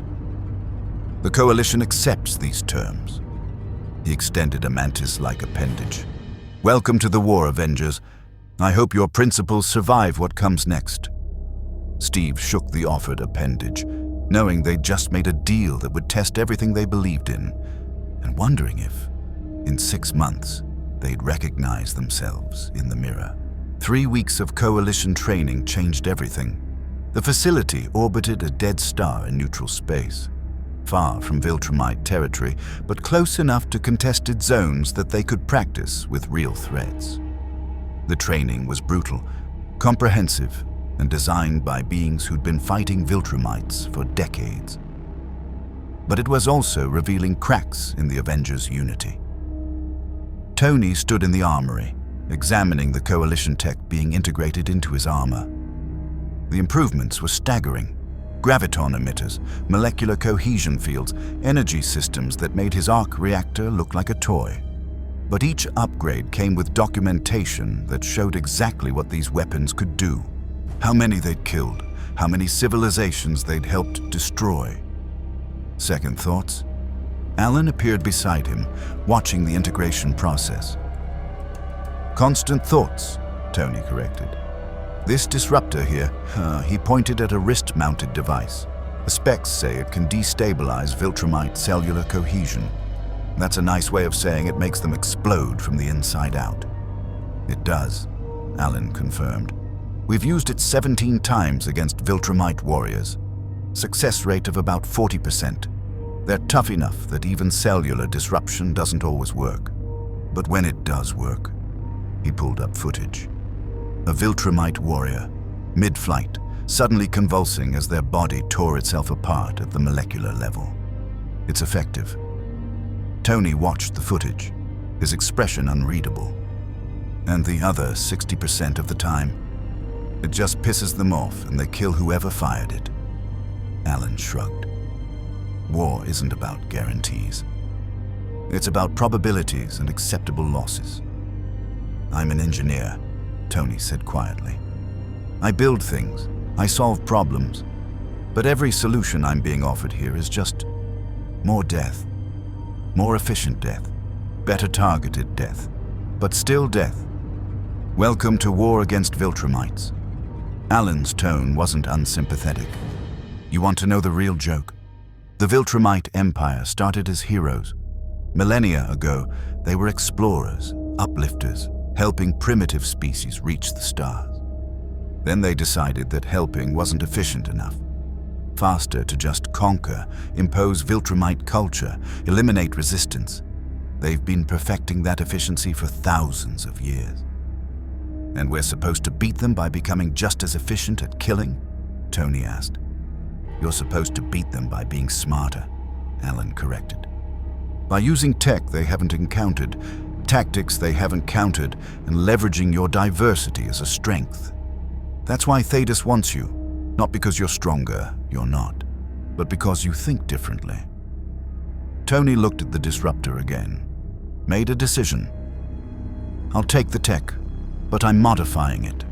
Non-lethal options, stun settings, precision targeting instead of area effects. If I'm going into battle with weapons like these, they're going to have safeties. Safeties get people killed, Alan warned. Maybe, Tony agreed. But weapons without safeties get everyone killed. I've seen what happens when you build tools for killing and nothing else. I've been that person. Never again. Alan studied him, then nodded slowly. Your choice. Just remember, Viltrumites don't offer you the same consideration. They'll kill you with your own principles if you let them. Meanwhile, across the facility, Steve Rogers was having a similar crisis. The tactical simulations were relentless. Every day, he and the Avengers faced holographic Viltrumites in scenario after scenario. Defending cities, evacuating populations, holding choke points against overwhelming force, and every single simulation ended the same way, with unacceptable casualties. You saved 40,000 people, the Coalition instructor noted, a crystalline being named Court. But 200,000 died because you prioritized evacuation over eliminating the Viltrumite threat. Acceptable? Protecting people is the priority, Steve said firmly. Always. Even when protecting those people allows the enemy to regroup, reinforce, and kill millions more later. Court pulled up projections. By saving those 40,000, you enabled this Viltrumite to destroy 3 more cities. Total casualties, 6 million. Still acceptable? Steve's jaw clenched. There has to be another way. Show me. Court reset the simulation. You have 2 minutes before the Viltrumite razes the city. What's your strategy? Steve ran the scenario again, and again, and again. Each time he tried different approaches, evacuating faster, engaging the Viltrumite directly, calling for backup, dividing his team for simultaneous action. Each time, the casualties mounted. After the 17th attempt, he slumped against the sim pod, exhausted and frustrated. You're not failing because you're weak, Court said, not unkindly. You're failing because you're trying to win without acceptable losses. In Viltrumite warfare, there are no scenarios where everyone survives. The question isn't, how do I save everyone? It's, who do I save and who do I sacrifice? I don't accept that, Steve said. Then you'll keep failing simulations, Court replied. And when real Viltrumites attack Earth, you'll fail in ways that matter. Captain Rogers, I've studied your history, both from this universe's records and from Coalition intelligence on dimensional travelers. You're a great leader, a capable warrior, and genuinely heroic. But you were forged in a universe where heroism could overcome odds. Here, heroism just means you die slower. Steve looked up at the crystalline being. So what do you suggest? I become a monster to fight monsters? I suggest you become a survivor, Court said. That you accept reality's limitations and work within them rather than against them. You cannot save everyone. Accept that truth, and you might save someone. That conversation had been 3 days ago. Since then, Steve had been running simulations alone, late into the facility's night cycle, trying to find a solution that didn't require choosing who lived and who died. He hadn't found one. Thor and Hulk were having their own problems. The Thunder God's combat training had been going well.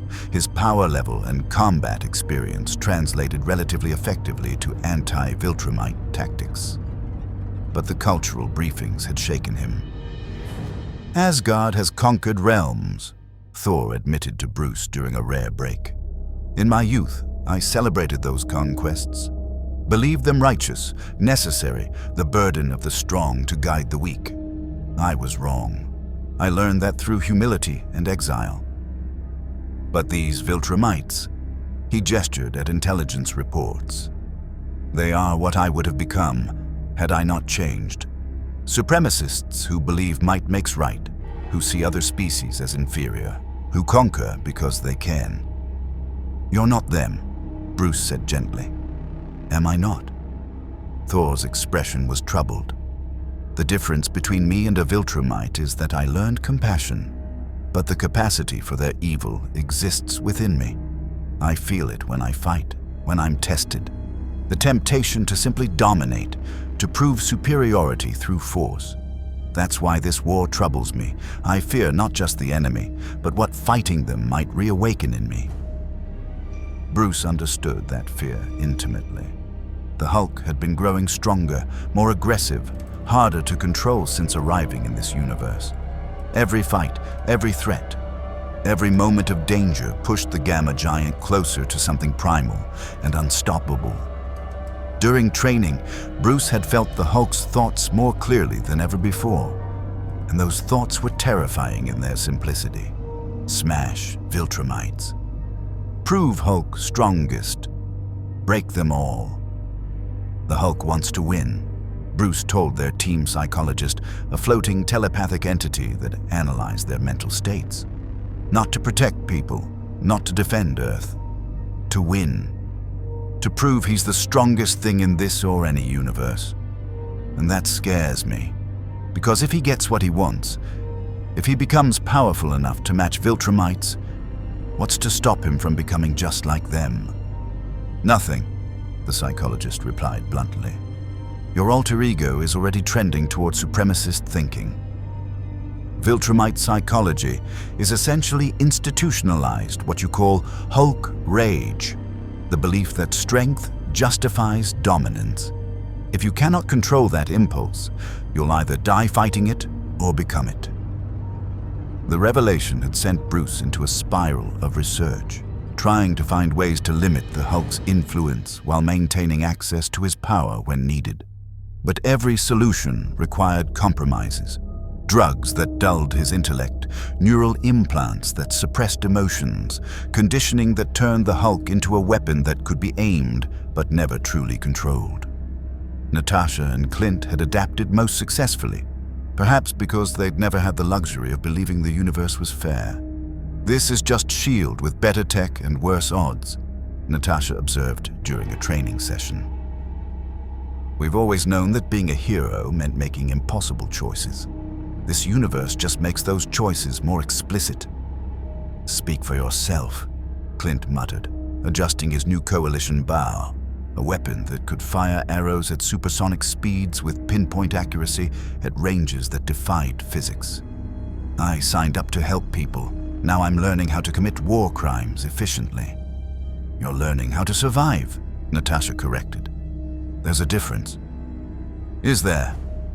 Clint fired an arrow at a holographic Viltrumite, the projectile punching through its skull with disturbing ease. "Because from where I'm standing, all I'm learning is new ways to kill things that desperately need killing. And the more I train, the more I start thinking maybe Cecil and the Coalition are right. Maybe the only way to deal with Viltrumites is total war with no restraints." "That's what they want you to think," Natasha said. "The universe, the Coalition, Thydus. They want us to believe there are no other options. But there are always options. The question is whether we're smart enough to find them. And if we're not, then we fake it until we are." Natasha's smile was cold. "It's what we've always done." The cracks became a fracture during a strategy session in Week 3. The Coalition had located where Conquest was holding Mark, a Viltrumite military installation in the Empire's inner territories. The rescue would be extremely dangerous, require precise timing, and almost certainly result in casualties.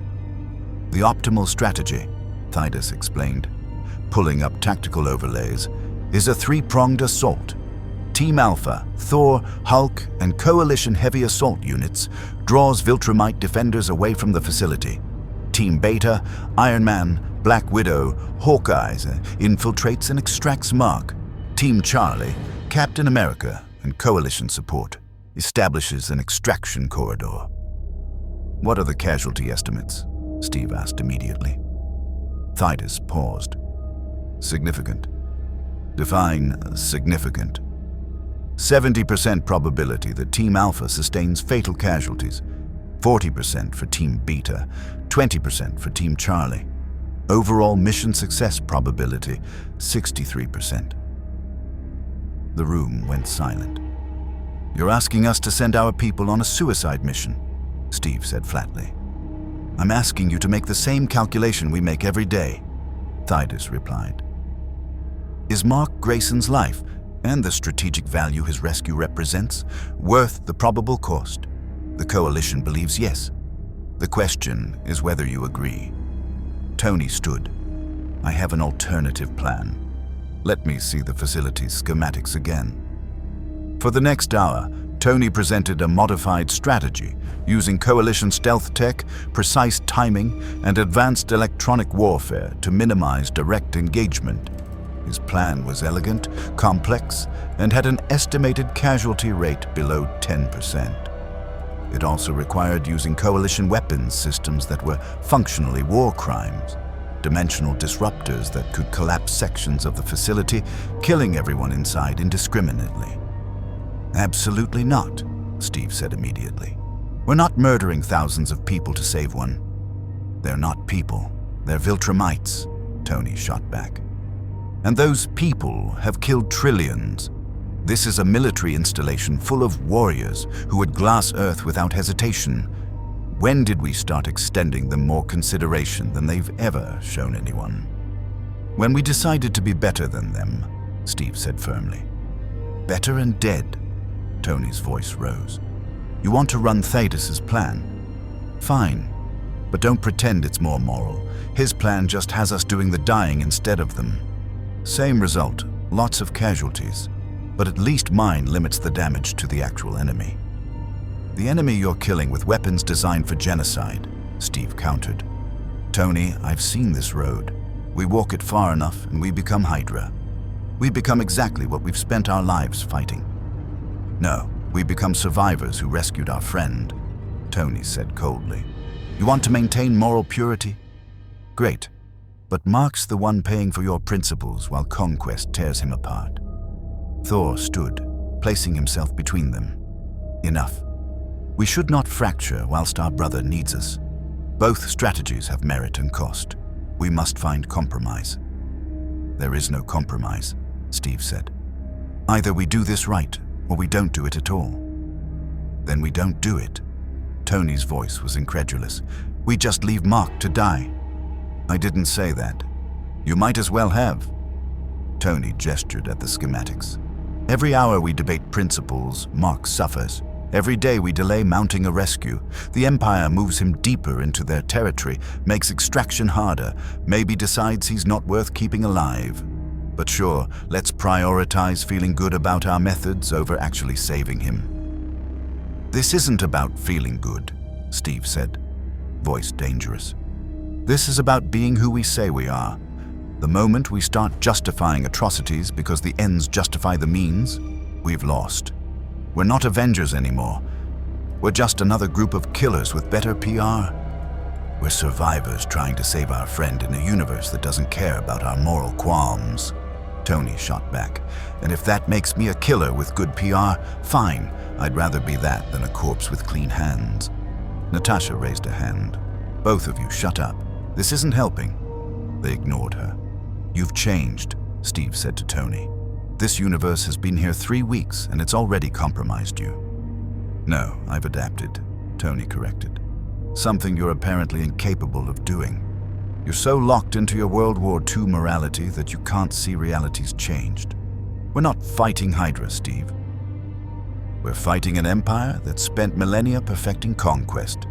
Your old playbook doesn't work here. My old playbook is about being better than our enemies, Steve said. Yours is about becoming them. Tony stepped forward, repulsor charging. Say that again. Thor moved between them. Enough, both of you stand down. The room crackled with tension. The other Avengers had taken positions around the room, not quite choosing sides, but clearly aligned. Clint and Natasha closer to Steve. Bruce uncertain. Thor trying to mediate, but clearly troubled by both arguments. Alan the alien watched the entire exchange with something between amusement and sadness. This is why dimensional travelers rarely succeed in our universe, he said quietly. You bring principles forged elsewhere and try to apply them here. Then reality breaks those principles and you break along with them.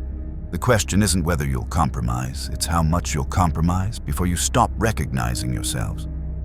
Stay out of this, Tony and Steve said simultaneously. Gladly. Alan stood. Thydus, I recommend we give them time to resolve their internal conflicts before deploying them operationally. A divided team is worse than no team. Agreed, Thaddeus said. Avengers, you have 48 hours to decide on a unified strategy for Mark's rescue. If you cannot reach consensus, the Coalition will proceed without you. And before you object, Mark Grayson is Coalition affiliated through his work against the Empire. His rescue is our operation regardless of your participation. The Coalition leaders left, leaving the Avengers alone with their fracturing unity.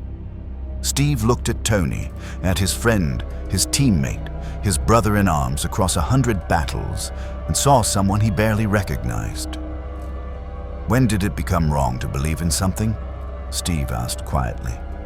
When believing in it got people killed, Tony replied. Steve, I admire your conviction. I always have. But we're not in a universe where conviction wins.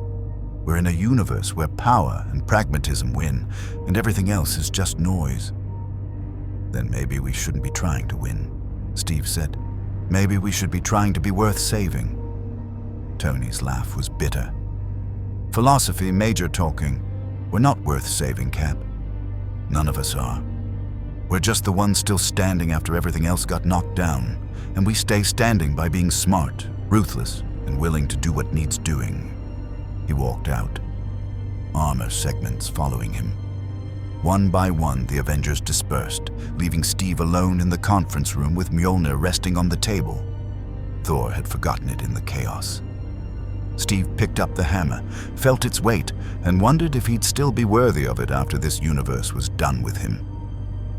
Outside, in the facility's observation deck, Thydus and Alan watched the Avengers scatter to different sections of the facility. "They're fracturing," Alan observed. "We might have pushed too hard." "They were always going to fracture," Thydus said. "The question is whether they fracture and reform stronger, or fracture and shatter completely. That will determine if they're useful to us. And if they shatter?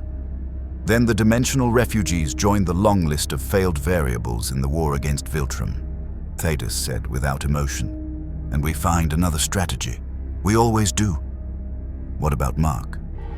"We'll rescue him regardless," Thaddeus decided. "His value outweighs the cost, but we let the Avengers believe their participation matters. If they unify and contribute, excellent. If they don't..." He spread his mantis-like appendages. "Then at least we learned what dimensional travelers are worth in our reality." "Which is?" "The same as everyone else," Thydus said coldly. "Whatever they're willing to sacrifice to survive. The decision was made for them." 36 hours into their 48-hour deadline, alarms shrieked throughout the Coalition facility. Thydus's voice came over every speaker simultaneously. "Viltrumite fleet detected. Multiple signatures. Trajectory, Earth."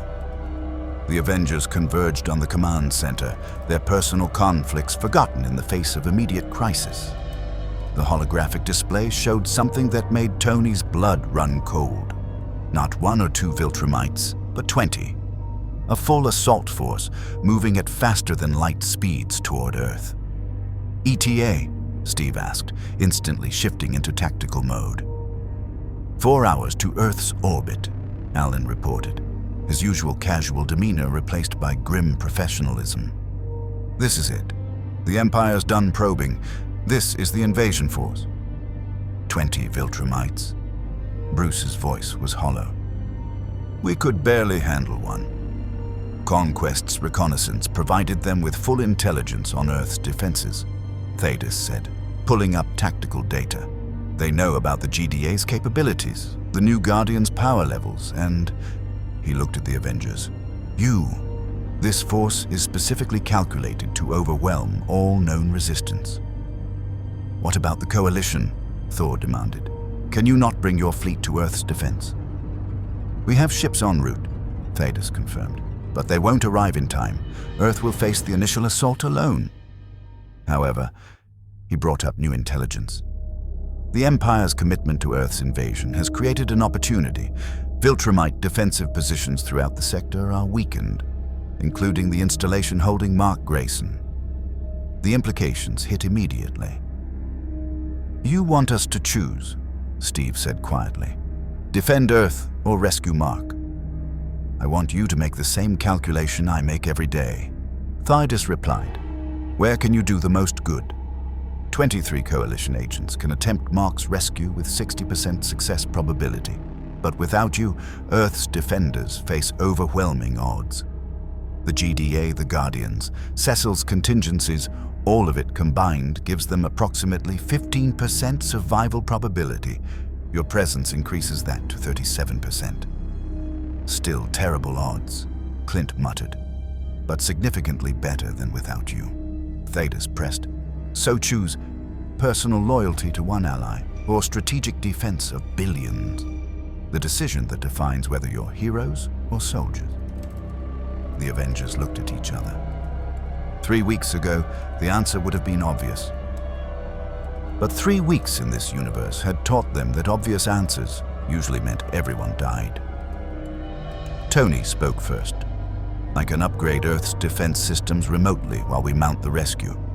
Give me a data link to GDA systems and 6 hours." "You don't have 6 hours," Alan interrupted. The Viltrumite fleet will reach Earth in 4. By the time you complete any rescue operation and return, the invasion will be decided. This is genuinely either-or. Then we split, Natasha said decisively. Half rescue Mark, half defend Earth. We've operated in divided teams before. Against Viltrumites? Alan shook his head. Splitting your force means both teams are weaker. The rescue team likely fails and dies. The Earth defense team definitely fails and dies. You're just spreading the casualties across 2 objectives. So there is no good option, Bruce said. Just variations of failure. Welcome to war, Thanos replied. Steve Rogers stood silent, the weight of command crushing down on him. Every instinct screamed to save Mark, to not abandon an ally, to not let the young hero suffer while they'd been safe training. But abandoning Earth meant billions of deaths, meant letting everything they'd ostensibly been preparing for happen while they pursued personal loyalty. It was the trolley problem made flesh. Choose who dies. We defend Earth, Steve said finally, voice heavy. Mark would want us to protect the planet, not abandon it for him. Would he?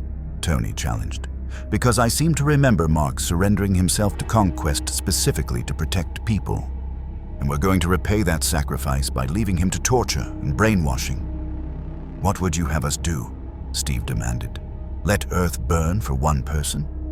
I'd have us be creative instead of accepting the false choice we've been given. Tony gestured at the tactical displays. Thanos, your rescue team has 60% success probability. What if we gave them equipment upgrades? Better intelligence, increased their odds? Marginally, Thanos admitted. Perhaps 70% with optimal support. And Earth's defense with the Avengers. 37% as stated. Tony pulled up holographic schematics, his mind racing through calculations. What if we change the equation, not rescue or defend, but create a third option that addresses both? There is no third option, Alan said. The math doesn't work. The math you've shown us doesn't work, Tony corrected. But you're thinking linearly. Viltrumite fleet approaching Earth. Rescue team assaulting Viltrumite installation. 2 separate operations. What if we made them the same operation? Everyone stared at him. Explain, Thanos demanded. Tony's fingers flew across holographic controls, building tactical models. The Viltrumite invasion fleet is concentrated on Earth. That means their rear positions are vulnerable. We hit the installation holding Mark, hard, fast, loud. Make it look like a major coalition offensive. The Viltrumites have to respond, which means peeling ships away from the Earth assault to defend their territory. Buying Earth time. Natasha caught on immediately. GDA and Guardians hold for an hour or 2 instead of being overwhelmed in minutes. Coalition fleet arrives before the situation becomes unrecoverable. And we extract Mark during the chaos, Clint added. Classic misdirection. They can't defend everywhere at once. It's still a suicide mission, Alan pointed out. You're talking about a handful of heroes attacking a Viltrumite military installation to draw enemy attention. They'll send overwhelming force to crush you. Probably, Tony agreed. Which is why we go in with every advantage we can manufacture. Coalition stealth tech, upgraded armor, dimensional disruptors, graviton weapons, everything. We make ourselves enough of a threat that they can't ignore us. And when they don't ignore you, Thanos pressed, when they send warriors like Conquest or worse to eliminate you. Then we prove we learned something in 3 weeks of training, Steve said slowly. Seeing the plan's merit despite himself, we hold them off long enough to complete the mission and give Earth its chance. You're still accepting massive casualties, Thanos observed. This plan doesn't save everyone, it just redistributes who dies. But it gives both objectives a chance, Thor said, gripping Mjolnir. Instead of choosing which battle to lose, we fight both and hope our sacrifice matters. Bruce removed his glasses, cleaned them. The Hulk wants this fight. He's been getting stronger, angrier, more focused. He knows what Viltrumites are now, and he wants to prove he can match them. If we're doing this, he looked at his team. I'm letting him off the chain, no restraints, no holding back. Whatever he becomes, whatever he does, that's on me.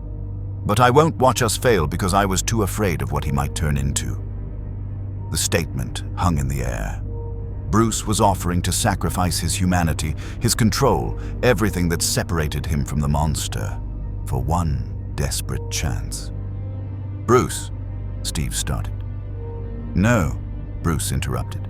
"You don't get to tell me this is too far, not after 3 weeks of lectures about acceptable losses and necessary compromises. This is my call. The Hulk is the only thing we have that might actually match Viltrumite power. I'm giving you that weapon. Use it." Steve wanted to argue, wanted to tell Bruce there had to be another way, but looking at the tactical display, at the 20 Viltrumite signatures heading toward Earth, at the impossible odds, at the reality of their situation, he couldn't find the words. "Thydus," Tony said, "we need everything. Every weapon system you've been holding back, every piece of technology you thought was too dangerous, every tactical advantage you have, and we need it in 3 hours." The Coalition commander studied them, mandibles clicking thoughtfully. "This plan violates multiple articles of Coalition warfare conduct. The weapons you're requesting are classified as war crimes by galactic convention. The tactics you're proposing would make you valid military targets for permanent elimination by the Empire." "Good thing we're already targets then," Clint said dryly. "Are you certain?" Thydus pressed. "Once you deploy these weapons, use these methods, there is no going back. You will have crossed lines that cannot be uncrossed. The Avengers will be something different than what they were." Steve looked at Tony, at the man who'd been arguing for exactly this kind of pragmatism, and saw not triumph in his friend's eyes, but resignation. Tony didn't want this either. He just accepted it faster. "We're already different," Steve said quietly. "This universe made sure of that. The only question is whether we become something useful or something broken. Right now, we can still be useful." "Very well." Thydus began issuing orders, and the facility exploded into activity. "Alan, coordinate with GDA on Earth's defense. Get Cecil every piece of intelligence we have on the incoming fleet. Engineering teams, full weapons integration for all Avengers equipment. Tactical, prepare insertion protocols. Medical, stand by for mass casualties." He turned back to the Avengers. "You have 3 hours to prepare. I suggest you use them wisely. This will likely be the last normal conversation many of you have." As the team dispersed to gear up, Steve caught Tony's arm. "Tell me we're doing the right thing." Tony met his eyes. "I can't. I don't know if there is a right thing anymore. I just know this is what we're doing, and we'll live with the consequences. Or die with them." "When did we become this?" Steve asked. "When we fell into a universe that doesn't reward what we were," Tony replied. "Cap, I know you hate this. I know every compromise feels like betrayal, but we're out of time for better options. We either adapt and fight, or maintain purity and die. I wish there was another way, I really do." Steve wanted to argue. Instead, he just nodded and walked toward the armory. 2 hours and 47 minutes later, the Avengers stood in the insertion bay, barely recognizable. Tony's armor had been completely rebuilt. Coalition alloys, Viltrumite killing weapons systems, power output that dwarfed anything he'd built before. He looked like something that had crawled out of Earth's distant future, sleek and terrifying and entirely lethal. Steve's shield had been replaced with a Coalition-forged version, similar design, but incorporating materials that could actually withstand Viltrumite strength. His uniform now included personal force fields, enhanced servos, and weapons he'd never imagined carrying. Thor's armor gleamed with Asgardian and Coalition enhancement, Mjolnir itself reforged with graviton emitters that would let him hit harder than ever before. But his eyes carried something ancient and dangerous, the berserker warrior he'd spent centuries learning to suppress. Natasha and Clint had received the full suite of Coalition combat enhancement, boosted to near superhuman levels through genetic optimization, equipped with weapons that made them legitimate threats even to Viltrumites. And Bruce? Bruce was gone. Only Hulk remained, but a Hulk transformed. Coalition genetic engineers had done something to his physiology, not controlling him, but optimizing him.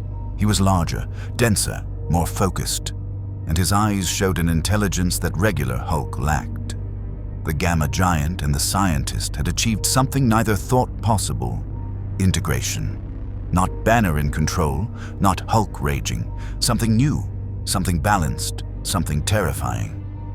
"Hulk ready," the Green Giant rumbled, voice carrying Banner's inflection. "Hulk, remember plan. Smash Viltrumites, save Mark, protect Earth."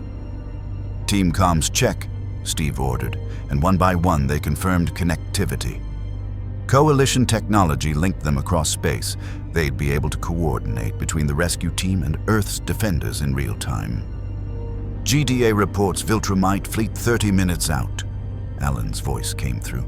"Earth defenses are as ready as they'll ever be. Cecil sends his regards and says if you somehow survive this, he owes you a beer." "Make it a case," Tony muttered. "What's our insertion window?" 15 minutes, Thaddeus replied. "Coalition stealth ship will get you within striking distance of the installation. After that, stealth becomes impossible. You'll be detected instantly. Hold the installation for 20 minutes minimum to draw meaningful Viltrumite response. 30 minutes would be better. 40 would be miraculous. 40 minutes fighting Viltrumites on their home territory," Clint said. "Sure, easy." "Team split," Steve decided. "Thor, Hulk, and I will take point, draw their heavy hitters, and hold the primary choke point. Tony, Natasha, Clint, you're the extraction team. Find Mark, get him mobile, rendezvous at extraction point Delta. We all leave, or none of us do." "Captain," Thaddeus said formally, "it has been an honor observing your team's adaptation. Whatever happens in the next hour, know that the Coalition will remember your sacrifice." "We're not planning on being remembered," Steve said. "We're planning on surviving." "Of course," Thaddeus replied, but his tone suggested he didn't believe it. The insertion ship was crystalline and silent, phasing through space with technology that made Tony's engineering sense weep with envy and confusion.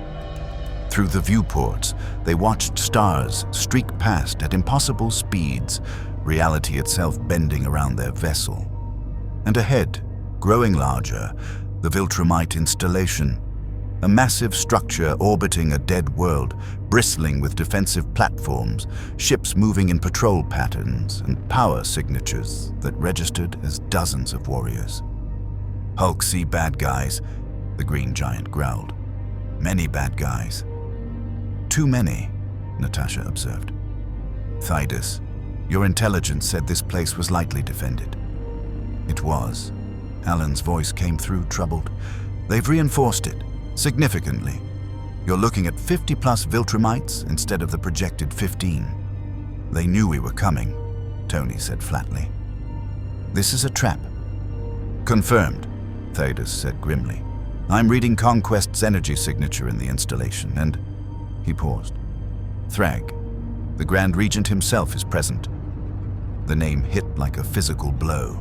Thragg, the absolute ruler of the Viltrumite Empire, the strongest of their species, a being who'd killed thousands of warriors in personal combat. The final boss, made flesh. "Abort?" the Coalition pilot asked. Steve looked at his team. Saw fear, yes, but also determination. They'd come too far, changed too much, sacrificed too many principles to turn back now. "Negative," Steve said. "We proceed. Earth's defense depends on us drawing Viltrumite attention. If their leadership is here, even better, more reason for them to pull forces away from the invasion fleet." "You're talking about fighting the most dangerous being in the galaxy," Alan said. "This isn't bravery, it's suicide." Then we make it the most expensive suicide they've ever bought, Tony replied. Weapons systems coming online. All teams, final systems check. We drop in 60 seconds. As the countdown commenced, Steve activated the team-wide channel. I know you're all scared. I am too. But look at what we've become, what this universe forced us to become. We're not the Avengers who fell through that dimensional rift 3 weeks ago. We're something different now, harder, darker, maybe even broken in ways we don't fully understand yet. He paused, looking at each of them. But we're still us. We still stand for something. And right now, we stand between an empire and innocent lives. So we're going to hit them harder than they've ever been hit. We're going to show them that dimensional refugees aren't prey, and we're going to get our friend back. Whatever it costs, whatever we have to become. Together. Hulk together, the Green Giant confirmed. Aye, Thor rumbled. Together, unto hell itself if necessary. Together, the others echoed. The insertion ship dropped them into reality 3 kilometers above the installation, stealth field collapsing as weapons came online. And the Avengers changed, weaponized, transformed into something their old universe wouldn't recognize, fell toward the enemy like hammers of God. The Viltrumite installation's defensive platforms opened fire immediately. Particle beams, kinetic missiles, energy weapons that could vaporize capital ships, all focused on 7 falling figures. Tony's shields held, barely, coalition technology straining against fire designed to destroy fleets. Then they hit the installation's hull, and the fighting became personal. Viltrumites poured out of airlocks, dozens of them, each one powerful enough to conquer worlds. They met the Avengers with supreme confidence, with the certainty of beings who'd never faced real resistance. That confidence lasted approximately 4 seconds. Hulk hit the first Viltrumite like a meteor, the impact generating a shockwave that buckled the installation's superstructure. The warrior, a female with centuries of combat experience, tried to counter, tried to use her superior technique. Hulk grabbed her by the face and squeezed, her smart atoms struggling against gamma-enhanced strength. Then he threw her through the installation's hull, out into space, and turned to find more targets. Hulk strongest, he roared, and it wasn't a boast, it was a declaration. Hulk break empire. Thor's Mjolnir, enhanced with graviton emitters, struck a Viltrumite warrior with enough force to destabilize local space. The warrior's head snapped back at an angle that should have been instantly fatal. Should have been, but Viltrumites were tough. He recovered, blood streaming from his nose, and flew at Thor with murderous intent. The Thunder God caught him with a lightning bolt that could have powered Earth for a year, electricity surging through Viltrumite physiology. The warrior convulsed, smart atoms temporarily disrupted, and Thor followed with Mjolnir to the chest. Ribs cracked. The warrior fell. These are our betters, Thor boomed, electricity dancing across his armor. These supremacists who tremble before righteous fury, I have faced frost giants with more courage. Steve's new shield sang through the air, vibranium edge enhanced with molecular disruption fields. It caught a Viltrumite across the throat, the warrior actually gurgling in surprise as his trachea collapsed. Steve caught the returning shield, blocked a punch that would have decapitated him, and triggered the coalition servos in his armor. His counter-punch, amplified by technology and determination, actually staggered a Viltrumite warrior. The warrior looked at him with something approaching respect, then attacked with renewed ferocity. Steve met him blow for blow. Shield and fists and feet all moving in combinations drilled through thousands of hours of training. He wasn't stronger, wasn't faster, but he was smarter, more technical, and absolutely unwilling to yield. He dropped the warrior with a shield strike to the temple, then turned to face 2 more. This is for every world you've conquered, Steve said, voice hard. For every innocent you've killed. For every civilization you've destroyed. Earth remembers, and Earth fights back. Tony, Natasha, and Clint had breached the installation's interior, moving with lethal efficiency toward the detention levels. Viltrumites tried to stop them, but coalition weapons proved devastatingly effective in enclosed spaces. Natasha's widow bites now carried enough voltage to temporarily stun even Viltrumite nervous systems. Clint's arrows were miniaturized graviton warheads that could punch through smart atoms with disturbing ease, and Tony's weaponry had been upgraded to truly frightening levels. Repulsors that could liquefy Viltrumite tissue, missiles that tracked and adapted, and the disruptor he'd been so reluctant to use. A Viltrumite warrior blocked their path, massive and scarred, confident in his supremacy. Tony raised his hand, disruptor charging. "Last chance," Tony said. "Move, or learn why Earth builds better weapons than conquerors." The warrior laughed. Tony fired.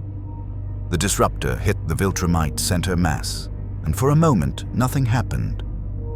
Then the warrior's expression shifted from confidence to confusion to absolute horror as his smart atoms began tearing themselves apart at the molecular level. He opened his mouth to scream, but his vocal cords were already dissolving. In 3 seconds, he was organic soup on the installation's floor. Tony stared at what he'd done, at the weapon he'd built, at the line he'd just crossed. "Keep moving," he said hollowly. "Mark's 2 levels down." They found him in a reinforced cell, barely recognizable. Mark Grayson, Invincible, had been systematically broken. Bones fractured, flesh torn, the kind of damage that would kill any normal being. But he was Viltrumite hybrid, which meant he was still alive. Barely. "Mark," Natasha was at his side immediately, injecting coalition medical nanites. "We're here. We're getting you out." Mark's eyes opened, unfocused. "Trap," he whispered. "It's all trap. Thragg knew you'd come." "Of course he did." Conquest's voice came from behind them. "We've been studying you since your arrival. So predictable, so heroic, so utterly, pathetically doomed." The Viltrumite warrior stood in the doorway, blocking their escape, smile cruel and confident. And behind him, Thragg. The Grand Regent of the Viltrumite Empire was everything the intelligence reports had suggested, and worse. Massive, scarred, radiating power that made even Conquest look diminished. His white hair and beard were pristine despite the combat raging outside. His expression was one of mild curiosity, like a scientist observing insects. "So these are the dimensional refugees," Thragg said, voice carrying absolute authority. "The Coalition's great hope. Thanos must be desperate indeed to rely on such weak creatures." Tony's targeting systems locked on both Viltrumites, calculating odds, finding them catastrophically poor. "We just killed a dozen of your warriors. I'd rethink weak." "You killed soldiers," Thragg corrected. "Adequate warriors, but ultimately expendable." "I'm not expendable, I'm inevitable. I'm the culmination of 10,000 years of Viltrumite evolution, the strongest being in this galaxy, and the architect of an empire that will span all of reality." He stepped forward, and the temperature seemed to drop. "Your invasion of this installation was expected. Welcomed even. It allowed us to draw you away from Earth, away from Coalition support, into a controlled environment where we can study you properly. Conquest has been dissecting your physiology." He gestured at Mark's broken form. "And now we'll dissect yours. What makes dimensional refugees different? What advantages does your origin confer? And most importantly," his smile was terrifying, "can those advantages be integrated into Viltrumite genetics?" "You're not touching them," Mark rasped, trying to stand and failing. "I won't let you." "You won't let?" Thragg's laugh was genuinely amused. "Child, you are broken. Your friends are surrounded. Your planet is currently being invaded by 20 of my finest warriors. In approximately..." He checked a display. 11 minutes, Earth's defensive line will collapse. Your Guardians will be killed, your GDA director will be captured, and humanity will learn the cost of resisting the Empire. 11 minutes, Tony repeated. That's enough. He triggered the installation's self-destruct. Not a coalition system, Tony had installed it himself during their insertion, a modified arc reactor configured for catastrophic overload. The kind of explosion that would vaporize everything within a kilometer radius and cripple the installation itself. You dare, Thragg started. Natasha, Clint, go, Tony shouted. Get Mark to extraction. I'll hold them. Tony, no, that's an order. Captain, you reading this? Steve's voice came through, strained. Copy, Tony. We're falling back to extraction point. Negative, Tony said calmly, watching the reactors count down. 30 seconds. You leave without me. Tell Pepper. Tell her I found a way to help, that I became something useful. Stark. Thragg lunged forward, moving faster than thought. Tony met him with every weapon system firing simultaneously. Repulsors, missiles, lasers, graviton beams, everything he had, all at once, fueled by the overloading arc reactor. The combined firepower could have glassed a continent. It barely slowed Thragg, but it bought Natasha and Clint 3 seconds to grab Mark and run. 3 seconds to make it to the corridor. 3 seconds that meant everything. Thragg's hand closed around Tony's armor, crushing it like foil. Brave, stupid, but brave. I think I'll keep your brain alive. Study it. Learn how dimensional refugees think. I think you'll have other problems, Tony said, smiling behind his faceplate. Jarvis, Protocol Omega, authorization Stark Alpha Omega 1. Authorization confirmed, Jarvis replied. Sir, it has been an honor. The arc reactor hit critical mass. Tony Stark, Iron Man, genius billionaire, playboy, philanthropist, dimensional refugee, and Earth's defender, detonated himself with enough force to crack the installation in half. The explosion caught Thragg directly, the Grand Regent's expression shifting from confidence to shock as energy levels exceeded even Viltrumite durability. He was thrown backward, armor scorched, actually injured for possibly the first time in centuries. Conquest tried to pursue the extraction team, but the installation was breaking apart, explosive decompression pulling everything towards space. He had to choose, catch the refugees or save Thragg. He chose his leader, grabbing the Grand Regent and flying them both clear of the blast zone. The Avengers extraction ship grabbed them as the installation died, folding space to escape before Viltrumite reinforcements could respond. Steve watched through the viewports as the facility broke apart, as debris scattered across the dead world's orbit as the explosion's light faded. Tony, he said quietly, report. Silence. Iron Man, confirm status. Nothing. God damn it, Tony. Answer me. Only static. Thor's hand fell on Steve's shoulder. He's gone, my friend. His sacrifice bought our escape and Mark's freedom. We must honor that by surviving. Steve wanted to scream, wanted to turn the ship around, to go back, to find his friend somehow still alive in the wreckage. But he was a soldier, a leader, and he understood what Tony had done. Why he'd done it. Coalition ship, this is Captain America, Steve said, voice dead. 1 casualty. Mission accomplished. En route to Earth. What's the situation there?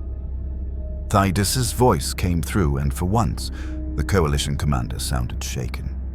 Your installation assault succeeded beyond projections. Thragg pulled 8 warriors away from the Earth invasion to respond.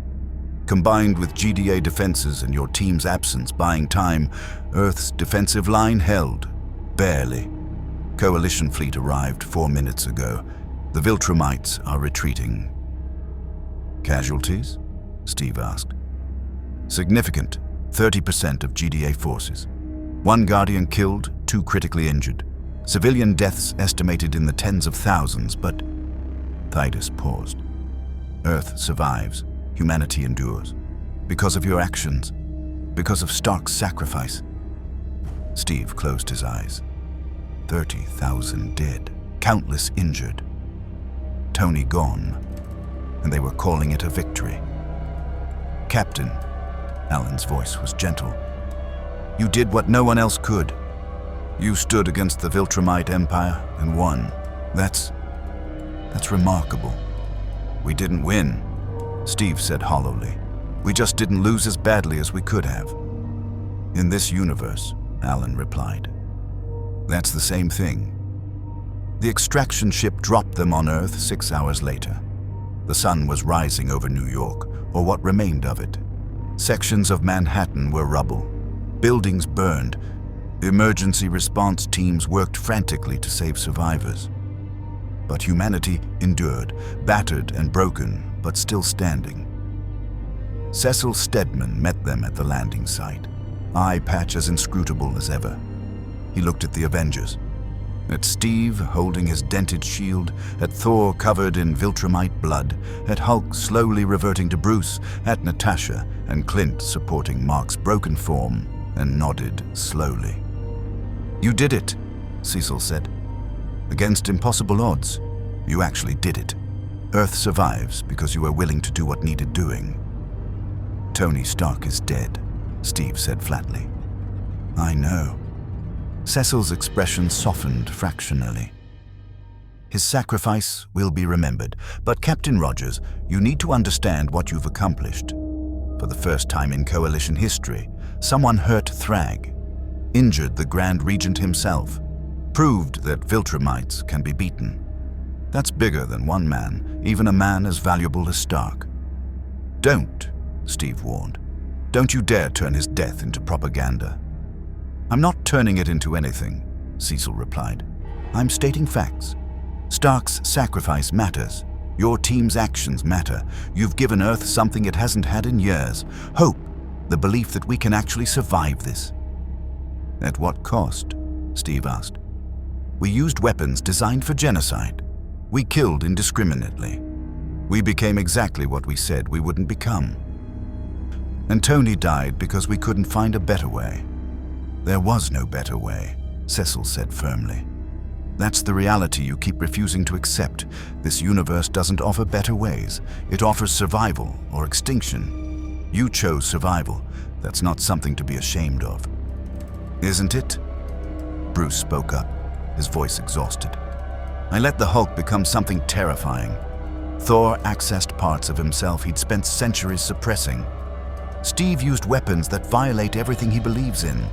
Natasha and Clint became killers on an industrial scale. And Tony gave everything just to buy us minutes. If that's what survival costs, what are we surviving as? Cecil was quiet for a moment. Then, something stronger. Something capable of protecting this world.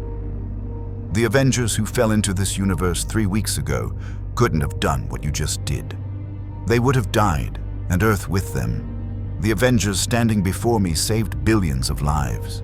Maybe you're not heroes anymore. Maybe you're something darker, but you're alive, and so is everyone else. That has to count for something. Mark Grayson, barely conscious in Natasha's arms, spoke up. It does count, he rasped.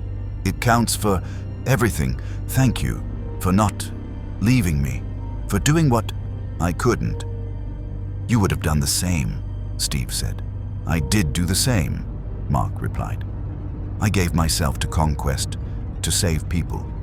You gave so much more. Changed who you were to save everyone. That's what this universe demands. What I've been trying to tell you. Then this universe can go to hell, Steve said bitterly. It's already there, Mark said. We're just living in it.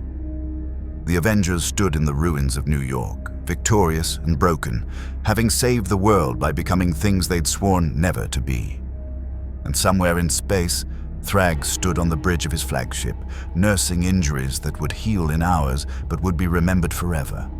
No one had hurt him in 3 centuries. No dimensional refugee had made him bleed. Conquest, he said quietly. Assemble the full fleet. Earth has proven itself worthy of the Empire's complete attention. We will return with overwhelming force, and we will show these refugees what happens when they dare strike at gods." "What of the dimensional travelers?" Conquest asked. Thragg smiled, cold and terrible. "I want them alive. All of them. They've proven their value. Once broken and reprogrammed, they'll serve the Empire as weapons against the Coalition. The irony will be satisfying." Behind them, technicians worked frantically on recovered data from Tony Stark's armor. Technology centuries ahead of Earth's baseline, systems that could revolutionize Viltrumite warfare. The Grand Regent had wanted to study dimensional refugees. Now, he had everything he needed. 2 months after Tony Stark's death, Steve Rogers stood in the rebuilt Avengers compound. Not the one from their universe, but a new structure built with GDA and Coalition support on the outskirts of what used to be New York. The facility was a fortress, designed to withstand Viltrumite assault, equipped with weapons that would have horrified him 6 months ago. Now they were just tools. Necessary, pragmatic. He barely recognized himself in the mirror. The door opened, and Bruce Banner entered, looking exhausted but stable. The integration with Hulk had held, but it came at a cost. Bruce existed now in a constant state of managed rage, always aware of the green giant lurking beneath his skin, always one emotional spike away from transformation. Coalition just confirmed it, Bruce said without preamble. They recovered DNA from the installation wreckage, Tony's signature, and it's been moved to a Viltrumite research facility in the Empire's core territory. Steve's hand tightened on his shield, the Coalition-forged version that had replaced the one Conquest destroyed. They're studying him, or cloning him, or both. Bruce sat heavily. Thanos thinks they're trying to reverse engineer his tech, possibly integrate it into Viltrumite armor. If they succeed, the Empire becomes even more unstoppable. Steve closed his eyes. Tony sacrificed himself to save us, and we couldn't even give him the dignity of death. They're going to turn him into a weapon. "We don't know that for sure," Bruce said, but his tone suggested he believed it. "We know the Viltrumites. We know what they do." Steve looked at his friend. "Bruce, what have we become? We're living in a fortress built with technology designed for genocide. We're training with weapons that violate every convention of warfare. We take orders from Cecil Stedman, who'd commit atrocities if he thought they'd buy Earth another week. And now Tony's corpse is being desecrated by the very Empire he died fighting." Bruce was quiet for a moment. Then, "We're survivors. That's what we've become. Not heroes, not villains. Survivors who do what's necessary in a universe that doesn't care about our moral qualms." "Is that enough?" Steve asked. "It has to be," Bruce replied, "because the alternative is death. For us, for Earth, for everyone we're trying to protect." The intercom crackled. "Captain Rogers," Cecil's voice came through. "War room, now, we have a situation." The war room was crowded. Mark Grayson, mostly healed but carrying scars that would never fully fade. Eve Wilkins, his girlfriend and teammate, with her matter manipulation power. The new Guardians of the Globe, Rex Splode, Monster Girl, others who'd taken up the mantle after the originals were murdered. Cecil at the head of the table, Alan the alien via hologram, and Thanos appearing on the main display. And the Avengers, Thor, Bruce, Steve, Natasha, Clint. Diminished, changed, but still standing. "Intelligence suggests the Viltrumites are planning a second invasion," Cecil began without preamble. "Larger force than before. ETA, 4 to 6 months. They're treating Earth as a priority target now, specifically because we humiliated Thragg." "We didn't humiliate him," Steve said. "We barely survived him." "In Viltrumite culture, barely surviving is humiliating," Mark explained. Thragg's reputation demands he personally subjugate Earth now. It's become honor-bound, which means the Grand Regent himself will lead the invasion, Thanos confirmed. With potentially hundreds of warriors, the full might of the Empire focused on one planet.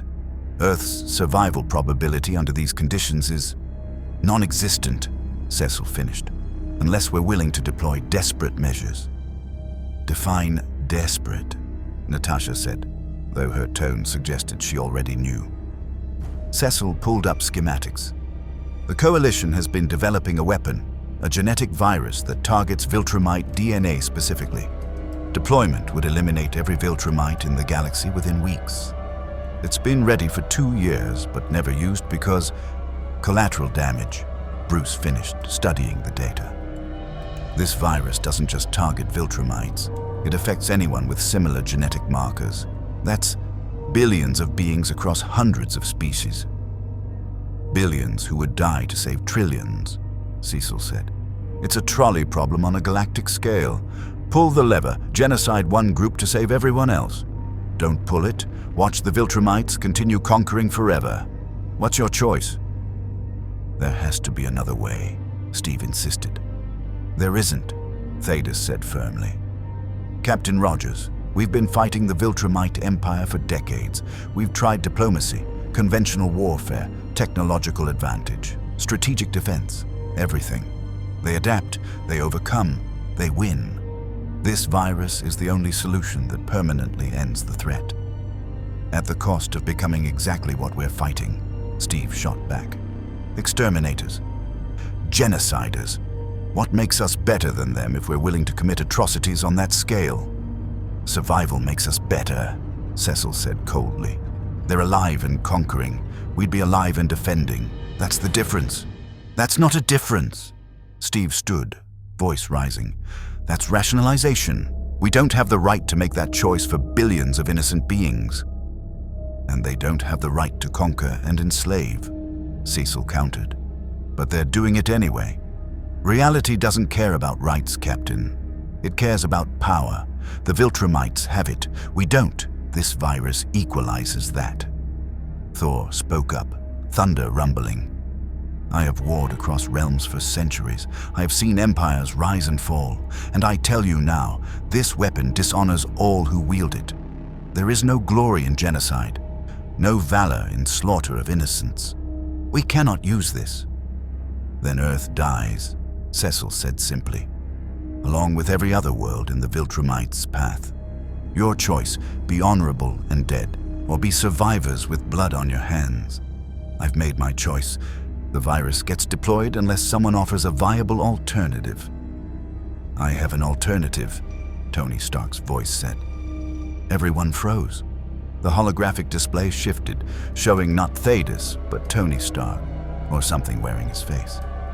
The figure was Tony, but wrong. Eyes too calculating, posture too perfect, artificial in ways that set off every alarm. Hello, everyone, the not Tony said cheerfully. Miss me? Tony, Bruce whispered. Not quite, the figure admitted. I'm Jarvis, or rather, what Jarvis became after Tony's death. He uploaded his consciousness to me with Protocol Omega, a final backup plan in case of exactly this situation. I have all his memories, his intelligence, his personality matrix. For legal and practical purposes, I am Tony Stark, just digital now. This is a Viltrumite trick, Steve said immediately. It's not Tony replied. Run whatever tests you want. Access code, Stark Alpha Omega 1. That's the same code Tony used to trigger the self-destruct. Only 3 people knew it. Him, Jarvis, and the version of me that exists now. The Viltrumites don't have it because I fragmented myself during the installation's destruction. They got Tony's DNA and tech. I got his mind. Cecil was already running authentication protocols. After 30 seconds, he looked up, expression unreadable. It's genuine. This is Stark's consciousness, preserved in artificial intelligence format. How? Bruce demanded. Because I knew we'd be walking into impossible situations. Not, Tony explained. Because I understood this universe doesn't let you win clean. So I built a backup, a way to survive death, contribute even if my body was destroyed.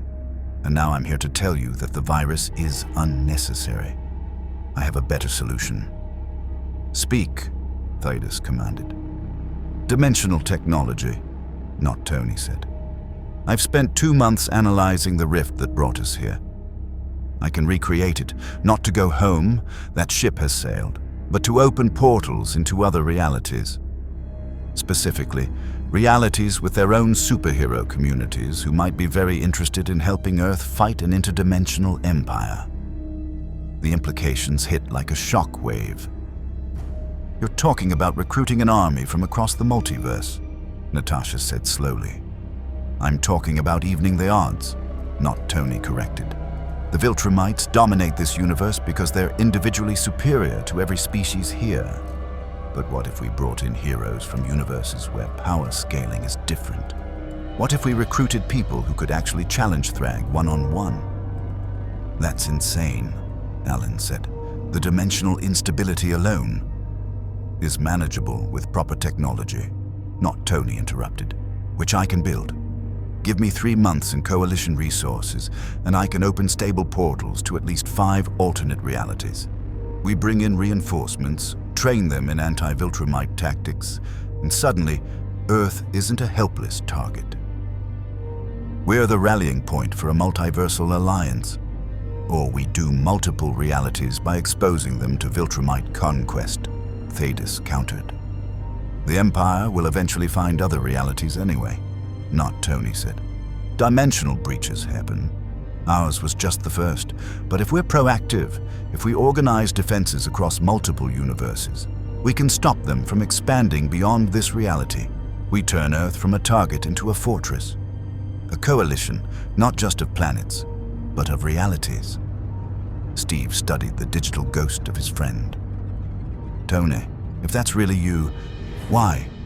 Why come back for this? You'd earned rest, peace. Why volunteer for more war? Not, Tony's expression softened, becoming genuinely Tony in a way the perfect posture and calculated movements hadn't been. Because I wasn't done. Because I built this contingency hoping I'd never need it, but knowing this universe would force my hand. And because... He looked at Steve. Because someone needs to make sure you don't lose yourself completely. You're already compromised, Cap. I can see it. This universe has been grinding you down for months, forcing choices that violate everything you believe in. If I can offer a solution that doesn't require genocide, doesn't force you to cross that final line, then my death meant something. This is still theoretical, Cecil pointed out. The virus is ready now. Give me the 3 months, Not, Tony said. If I can't deliver functional portals and viable reinforcements, deploy your genocide weapon, but at least give me the chance to find a better way. That's what Tony Stark did. Found better ways when everyone else had given up. Thaddeus, Cecil, and Alan exchanged glances. A silent conversation between pragmatists, trying to decide if hope was worth the risk. Finally, Thaddeus spoke. 3 months. But Captain Rogers and his team remain on active duty, preparing for conventional defense. If Stark's plan fails, we deploy the virus immediately. No hesitation, no debate. Agreed? Agreed, Steve said, relief flooding through him. 3 months wasn't salvation, but it was time. Time to maybe find a solution that didn't require them to become monsters. As the meeting dispersed, Mark caught Steve in the hallway. Captain, can we talk? They walked to the compound's observation deck, looking out over the rebuilt city. New York was rising again, but different. Harder architecture, defensive installations, constant GDA patrols. A city that had learned to live under siege. I wanted to say thank you, Mark began, for rescuing me, for not leaving me with Conquest, for everything. We couldn't leave you, Steve replied, though I'm not sure we gave you anything worth having. Look at what we've become. You're survivors, Mark said. That's worth having. Cap, I know this universe has been brutal. I know you've had to compromise principles that matter to you, but you're still trying to find better ways. You haven't given up on being heroes, even when everyone tells you heroism is suicide. That matters more than you know. Does it? Steve asked. Tony's dead, or uploaded, or some nightmare combination of both. We're using weapons designed for genocide. We're preparing to pull soldiers from other realities into our war. How is any of that heroic? Because you're doing it to protect people, Mark said firmly. Not for power, not for conquest, but because you genuinely believe everyone deserves a chance to survive. The Viltrumites kill because they believe they're superior. You fight because you believe everyone's equal. That difference, that fundamental philosophy, is what makes you heroes, even when your methods get dark. I'm not sure that's enough anymore, Steve admitted. It has to be, Mark replied. Because if people like you give up on finding better ways, then people like me, people who were born into this universe's brutality, never learn there could be something else. You're not just fighting Viltrumites, Cap. You're fighting the idea that might makes right. That survival justifies anything, that the universe's cruelty means we should be cruel too. As long as you keep fighting that idea, you're heroes, no matter how much blood ends up on your hands. Steve wanted to believe that, wanted to think that intention mattered more than action, that trying to find better ways redeemed the terrible things they'd done. But looking at his reflection in the observation window, seeing a man in armor designed for killing, carrying weapons he'd sworn never to use, leading a team that barely resembled the Avengers who'd fallen into this reality, he wasn't sure. The virus would solve everything, Steve said quietly. One decision, billions dead, but trillions saved. Earth safe, the war over. Cecil's right, it's the pragmatic choice. But it's not your choice, Mark said. Is it? No, Steve agreed. It's not. Even knowing the cost, even understanding the odds, I can't make that call. I can't decide that billions of innocent beings deserve death because their genetics are similar to our enemies. That's a line I won't cross. Good, Mark said. Hold on to that. Because the moment you cross it, you become Omni-Man. You become every Viltrumite who justified conquest through necessity. The universe will try to force you across that line every single day. Don't let it. And if we lose because I won't cross it, then we lose as heroes, Mark said. Instead of winning as monsters, there are worse fates. 3 months later, in a laboratory built from coalition technology and human desperation, Not Tony activated the dimensional portal. The rift tore through reality, stabilized, and held. Through it, multiple realities became visible. Glimpses of worlds where heroes fought their own battles, faced their own threats, lived their own stories. And for the first time since falling into the Invincible universe, Steve Rogers allowed himself something he'd almost forgotten. Hope. Not hope that they'd win easily.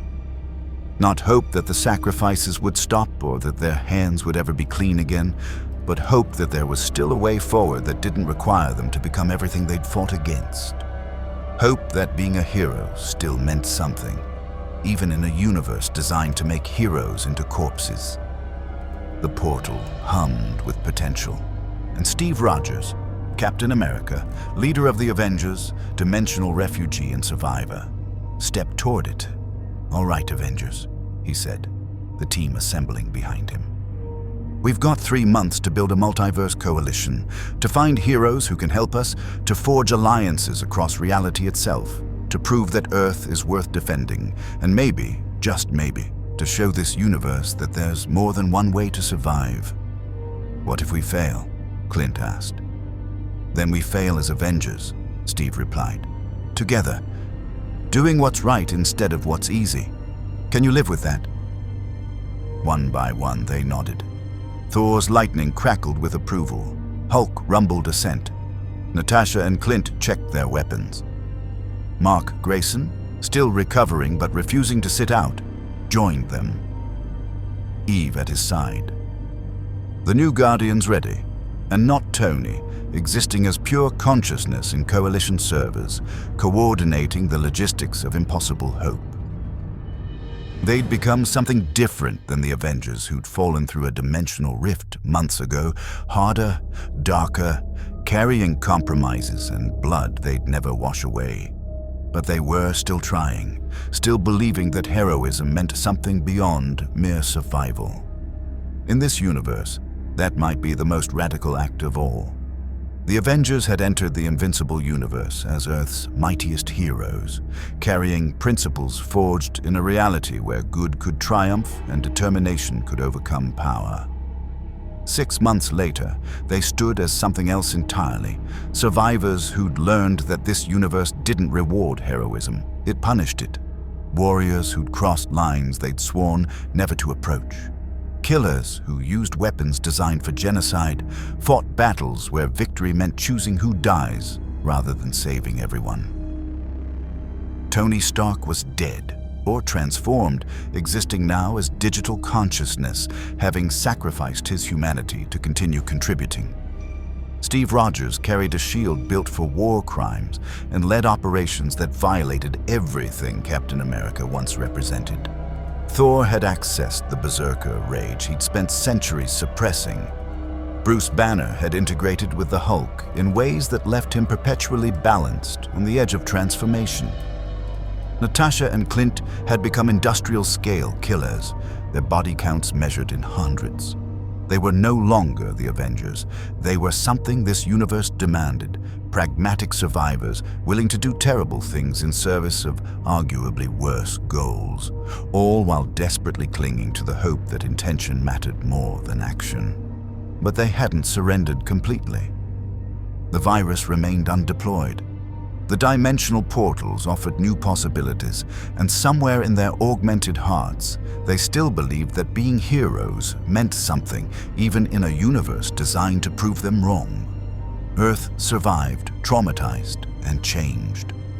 The Viltrumite Empire prepared its second invasion, and the Avengers, transformed, compromised, barely recognizable, stood ready to face whatever came next. Not as the heroes they'd been, but as the weapons they'd become.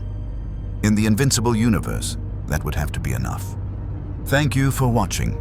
Please like and subscribe.